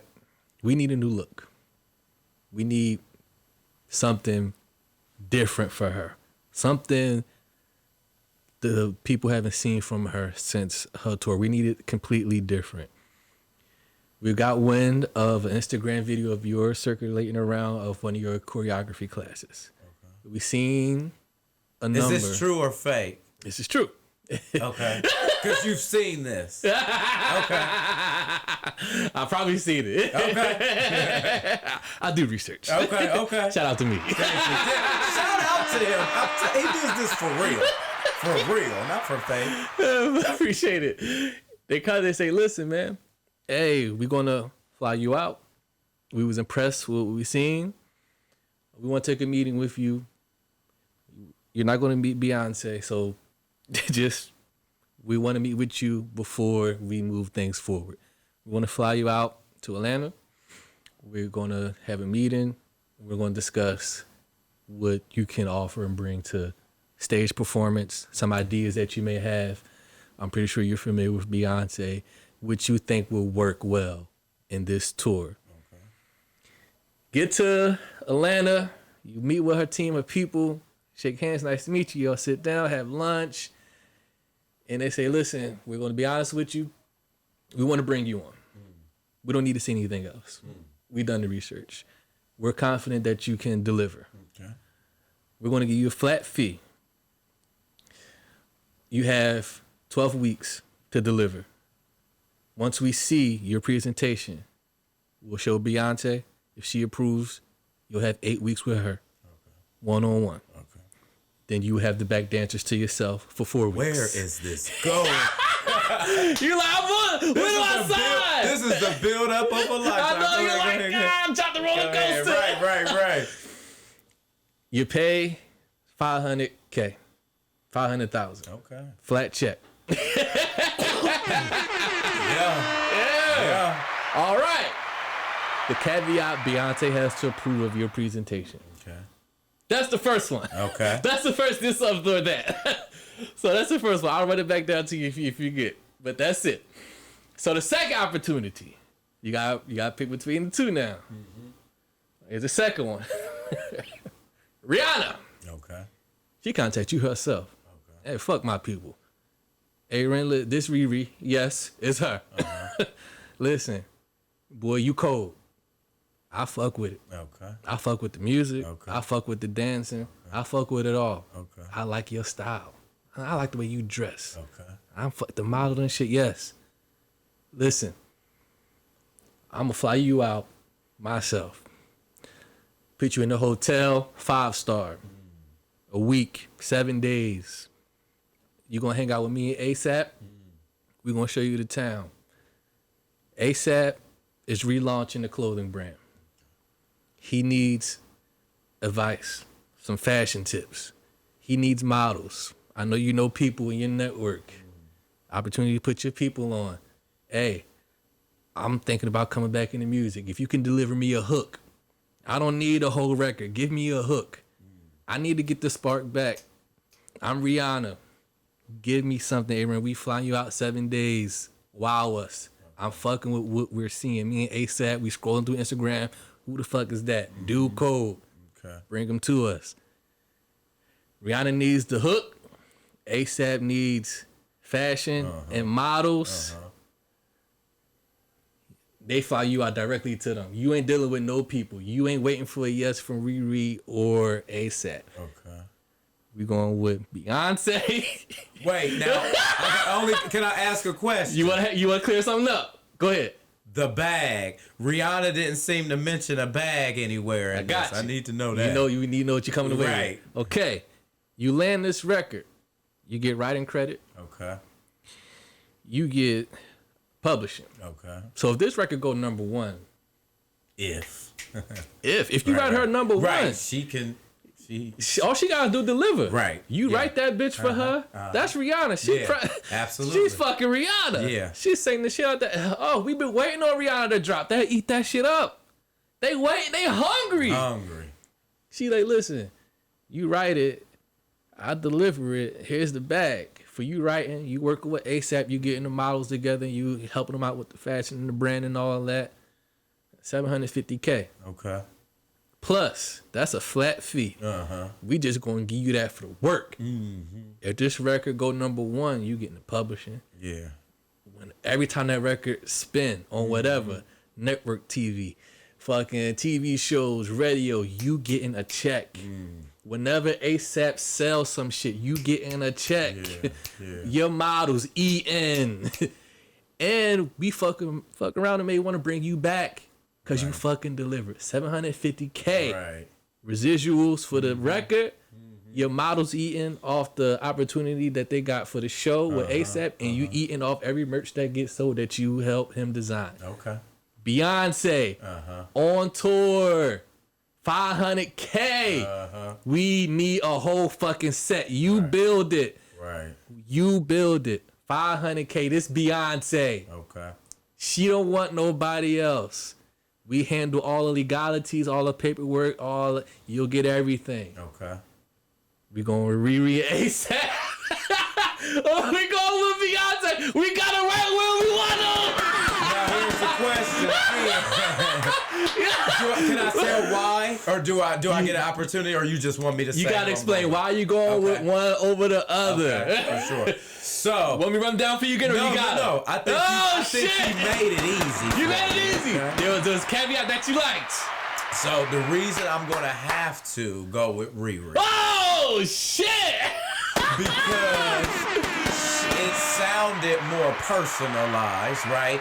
She looked at my work herself, her and ASAP. That's right. And so that means there's that bit, right? Yep. And there's some what's the word I want to use? Other than personalization. The point is, she reached out to me, and so I think that was promising. Also, that's a good sign to absolutely. The residual income is always a good thing. That record go number one, you cha-ching. I'm going to continue to make more money. But also, I would be a hypocrite if I stood up here and said that I have an opportunity at the gate and I didn't let other people in. So her opportunity is allowing me with ASAP Rocky's clothing line and the modeling allows me to put my people on. For those reasons, I have to go with Riri. Damn! Woo! He went to school for psychology.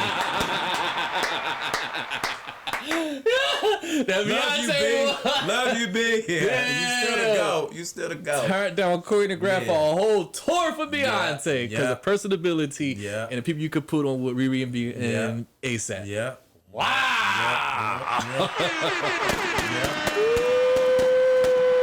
I think I'll be more comfortable because I would be able to sleep at night if for some reason that was our last job opportunity. But I could still keep some residual income and I gave other people a platform and opportunity to shine. So I think I would go with that for sure. Wow. For sure. And let me say my video for Beyonce did go number one. More than 1.1 million viewers tuned in to my line dance for Beyonce's Before I Let Go. Fire.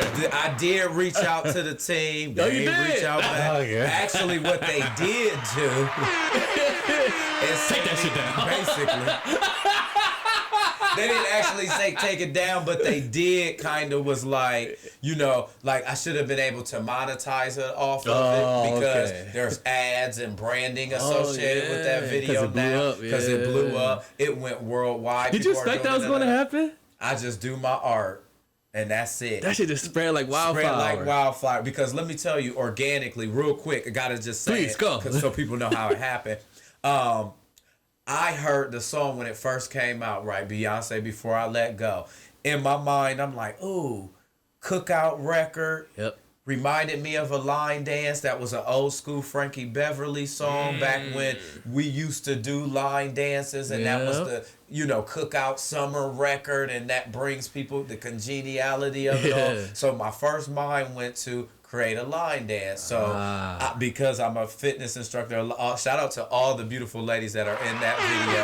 Those are all some of my people that have been following me for years in the hip hop fitness. These are not professional dancers. Wow. These are moms, aunties, friends, cousins, nieces, everything in between. Everyday people. Everyday people. Wow. And I asked them, hey, I want to shoot this video. We have been doing the choreography in class. I want to shoot this video.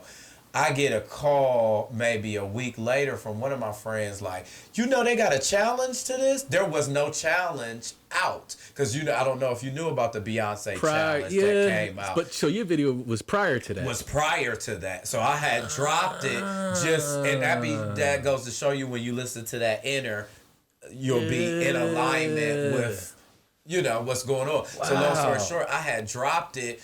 There was no Beyonce challenge out at that time. This is why mine is a line dance and everybody else was just dancing. Because mine was not a part of the challenge. Okay. When the challenge, mine was already getting momentum because of the ambiance, you know, my bright disposition, you know, all of those things. And, you know what I'm saying? Like I say, and the, you know, black, beautiful queens that was in the back. I think that, you know, one of my shout out to my homegirl Lydia. She was pregnant. Oh, wow. Like 8-9 months pregnant. Oh, so people were enamored at the fact that she's dancing. Pregnant. You know what I'm saying? Pregnant women can be fit and do everything. So anyway, it was already getting its momentum. Fast forward, Beyonce challenge comes out. Now it's really going crazy because people are like, there's a line dance. You know what I'm saying? So, and then that's when it started having its life on its own. Wow. And again, I was supposed to monetize. But you could've. Beyonce's team said, we're gonna go ahead and cut that short. Like, this is what did they say to you? How they approach you? You know, it's all legal, but they sent me a little, you know, email basically letting me know that, you know, this is dope and everything, but you can't get no money from it, in other words. You know what I'm saying? And like I said, that because YouTube would have paid me. Not them directly, YouTube, because once it reaches over like 500 or something that's when you can start monetizing. That's when you can it might have been lower than that number, but yeah, you can start monetizing because they'll run ads, all of that stuff. So here I am, don't get none of them right because of copyright. They're like, this is our music, that type of thing. So you ain't gonna make no money. But for me, it's always WAP is right. It's artistic integrity, so I get it. But at the same time, it's like, you know, I'm just grateful to have lived in a moment. You know what I'm saying? And it was an organic moment. Because one of the things, back to, I think what I said is, I don't force anything. I just do it. And the timing, back to respectfully, it's going to be out. It's going to be out. Tell now. Is if you just do things, it will always be the right time. Facts. So you don't have to force anything. Wow, man, what a time. All right, if it don't fit, you must quit. No. For the great Johnny Cochran. You know what I'm saying? All right, final segment of the show, Ayren. This segment is called Guest to Guest Quest Bowl. Okay. So here he goes. In this bowl, Ayren, I'll hand that to you. Don't do anything yet with it. I'm gonna explain the rules in for the people who are probably watching. Don't know the game. My and favorite everything. color, red, by the way. There you may get a good one in there. Holding a bowl of luck. Right. So, Guess to Guess Quest Bowl is a game. So at the end of each episode, each guest has left a random question for the next guest to answer for the next episode. So there's a multitude of questions in there from guests who sat in that seat or that seat. Okay. So the rules to the game is you must shuffle blindly. You can't look. You can't you can't look. So give them a nice shake, a shuffle. You can draw as many as you want. You can do 1, 2, or 3, however many you want. The rule of the game is you must read out loud and answer honestly. You can't put one back and say, I don't want to answer it. So no skipping. So whatever you get, you must. So this is almost like truth or dare type question. Very similar. Oh, wow. Yeah, but it's random questions that don't come on this podcast. It's a damn setup. Walk right into it. Man, you set the yourself traps up. are at the end. So it's on you. You can go ahead and give him a nice shake. I'm gonna do a play-by-play for the people who just are listening and not watching. So right now, Ayren is giving a nice little shuffle. Give him a nice little mixture. He's playing it well. He's not looking. He's not cheating. I like that. Okay, so he got one so far. Okay, got one. Read out loud and answer honestly. Okay. Do you think because this writing is interesting. Somebody here interested. Writing is crazy. Do you think adulthood was as good as you imagined it would be? Do I think adulthood is as good as I imagined it would be? If we being honest, it probably sucks. Like, yes, because we have the independence, but damn it, bills are trash. Like, that part. The bills Bill whooping our ass. Listen, be kicking our ass. Yes. But yeah.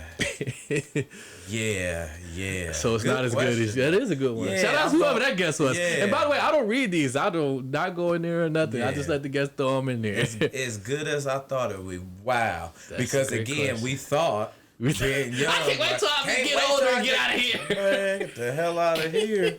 These bills and responsibilities, the extra stuff that you didn't sign up for. Right. Every time I'm like, man, I wish I didn't have that. I'm going to pick another one. Want to go for again? All right, let's go for another one. This is kind of fun. Yeah, guess questful. Y'all asking some halfway decent. It's some shit in there. You get lucky. Let's see. This is hilarious. You know what? This sounds like somebody I know. If I had my guess, I would say Wheezy. Because like a the Wheezy question is, who the fuck do you think you are? That's the question. And it sounds like something you would write. I don't know why. Who the fuck do you think you are? Wow. So I will say, I am who I say I am.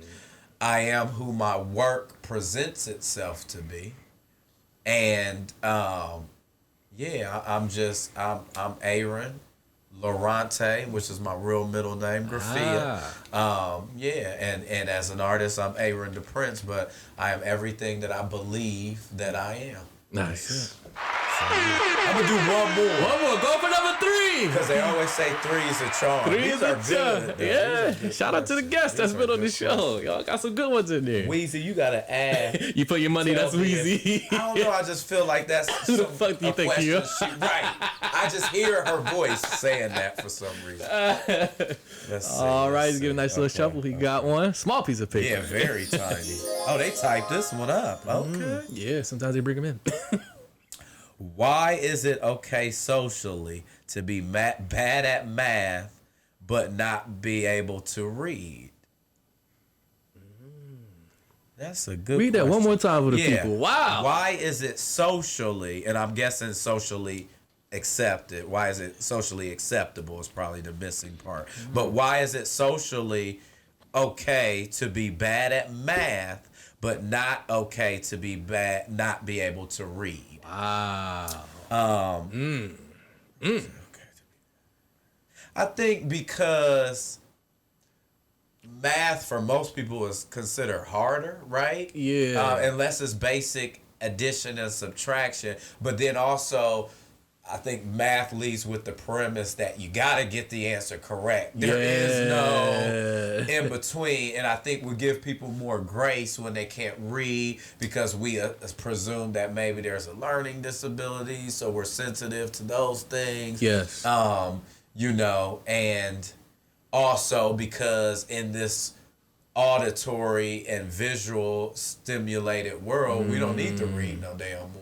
Yeah. Ain't nobody reading magazines, books, literature no more. Everybody's listening to a podcast. Print is dead. Or you get what I mean? Yeah. So I think that's part of the reason why it's become more socially. And everything is audible. We just assume like if you can't do math, it's not the end of the world because calculator got you. Your smartphone got you. And if you fuck up your own math with your numbers when it relates to your money, then that's on you. And so I didn't even realize Prince was right there. Yeah. Fire. Your guy. Fire, art done by Jay Will, everybody. Fire. Columbus artist. Fire. Yeah. See, I looked around. I was so enamored by everything. So much Listen, y'all gotta get in here, okay?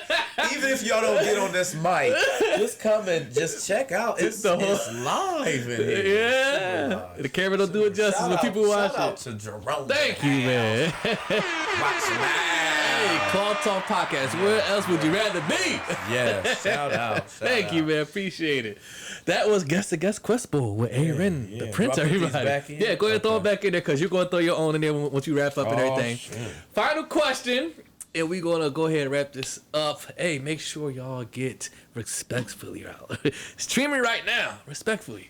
On all streaming platforms. Yeah, man. Yeah. All right, final question. We're going to get up out of here. What is the biggest misconception about Ayren DaPrynze? Biggest misconception. I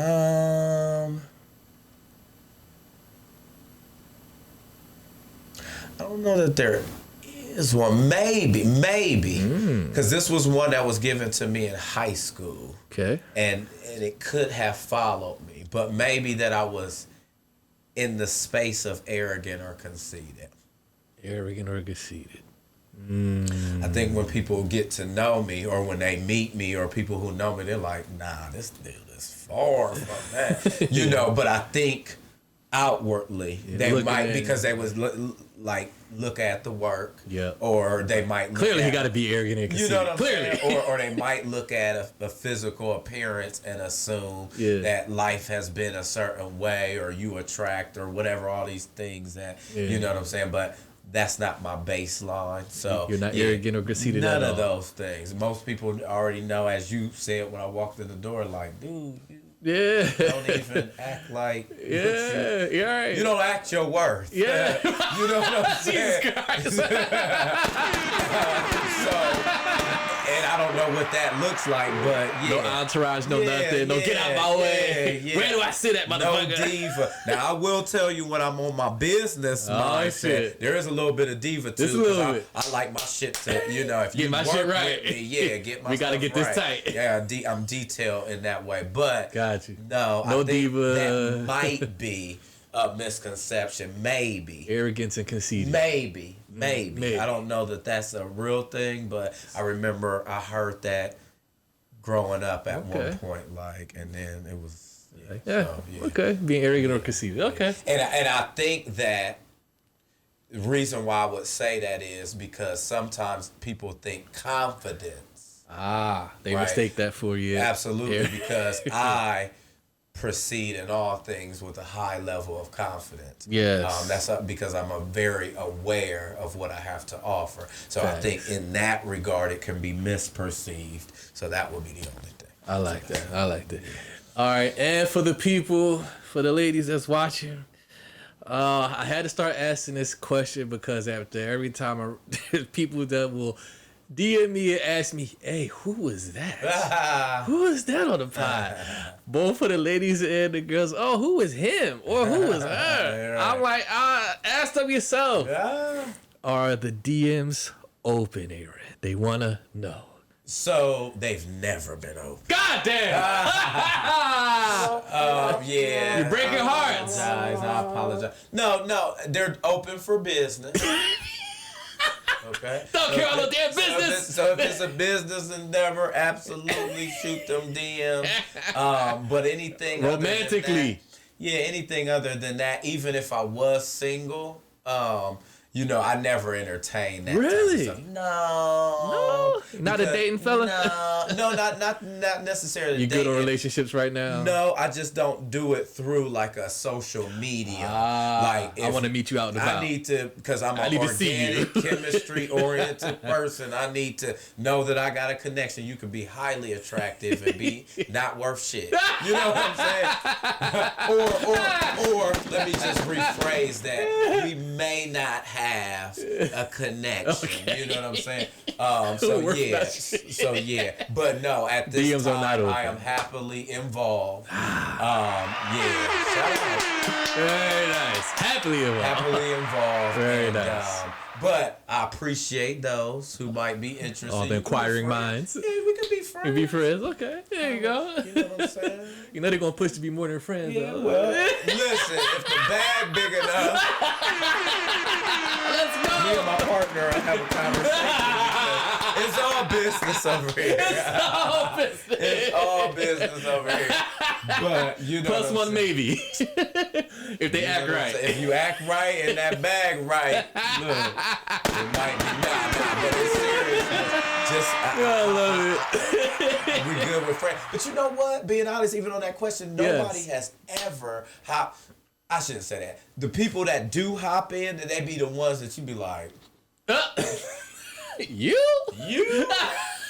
But like in general, I think sometimes people be intimidated. They don't. It's never been a like when people be like, I bet your DMs is flooded. They really don't. I think people with me, when I hear that come out of other people's situations, I'm like, okay. But that's never been a thing for me. I think that's a blessing too, though. You know what I'm saying? Because I don't have to hurt no feelings. but no, I'm a nice guy. But yeah, it's never really been a thing for me. I don't know. DMs never flooded like that. Never. But the ones that do, like, for real? Yeah, like, the ones that do, I be like, they be the, you know. They be, you know, them people that you like. I get you. Like, I'm with you. You wild. Yeah, okay, you wild. But in general, I think people just, you know, maybe, and that's why I think about that, either that confidence and all of that family. I think stay away from you. Intimidating, like he might be nasty, you know, like evil. You know what I mean? Like you know, you gonna cuss me the fuck out. You know what I'm saying? And I'm not that person either, so they don't. You know, I think people don't bother. Interesting. Yeah. People got you all messed up. I guess in that right. They think you got the DMs is flooded. Maybe. And if you meet me, super down to earth, everybody. Shout out to everybody because I'm cool with everybody. Like, I love it. I really am not that guy. Not that guy. There you go. So, what a lovely episode. Yeah, thank you. Man, thank you for coming on and making the time. I'll give you the last word. Anything that you want to tell the people, any last words, messages that you want to leave the people with as we come up for close here? For sure. Number one, make sure y'all go get my single, okay? It's out now, respectfully. Ayren DaPrynze. I think you're going to be excited about this record. You know what I'm saying? It definitely is a conscious record, and it shows me in a different light, so I think you're going to love that part. But also, whoever's watching this, you know, I hope that some parts of this, a lot of parts of this blessed you. And you walked away with saying, you know what, I see myself in this person and I can be great too. You know what I'm saying? It's not greatness, I don't think is coveted by one person. I think it's available to all of us. So I hope that each and every person reach into themselves and find their light within themselves. And shine, baby, shine. Yes. Nice. Love it. This has been another episode of Cloth Talk Podcast. Make sure you like, subscribe, comment, all that good stuff. More importantly, if you're fucking with Ayren, tap in on all the socials. If you just want to get the music, go ahead and get that. If you just want to go to one of the fitness classes, type in with that. If you need some choreograph done, tap in with that. If you need some life coaching coming soon, he can help you with that. And if you just need a friend, you just need a positive friend in your life. No pressure, the man is here. And if you act right, you got the bag, you make me a +1. And also, real quick, we got to shout out to the host, because he really is the host with the most. Thank you. Ambiance is fire. Yes. I think I already spoke to that. Yes. But he studies his craft. He studies his guests. Yes. His questioning is impeccable. You know what I'm saying? Like your follow-ups, all of that. Yeah. And it's a dope spot. You like a dope human being. So we need more people like you. So if you get a chance, bring your ass on over here. Sit on this couch. Come on, get in this bowl. Yeah, guess quest bowl. And you know what I'm saying? Tell the people what you do. I love that, man. Yeah, man. Y'all don't be shy. Hit me up. I'm here for y'all. I'm not involved in any cliques, please. I have a guy from Philly that want to show all y'all love and chop it up with y'all and get y'all stories. So don't be scared. Yes. Hit me up. We can make it happen. Like, subscribe, comment. The single is out now, respectfully. By the time y'all hear this episode is out, run it up and get the whole catalog. Tap in with Ayren DaPrynze. We'll be back with another episode.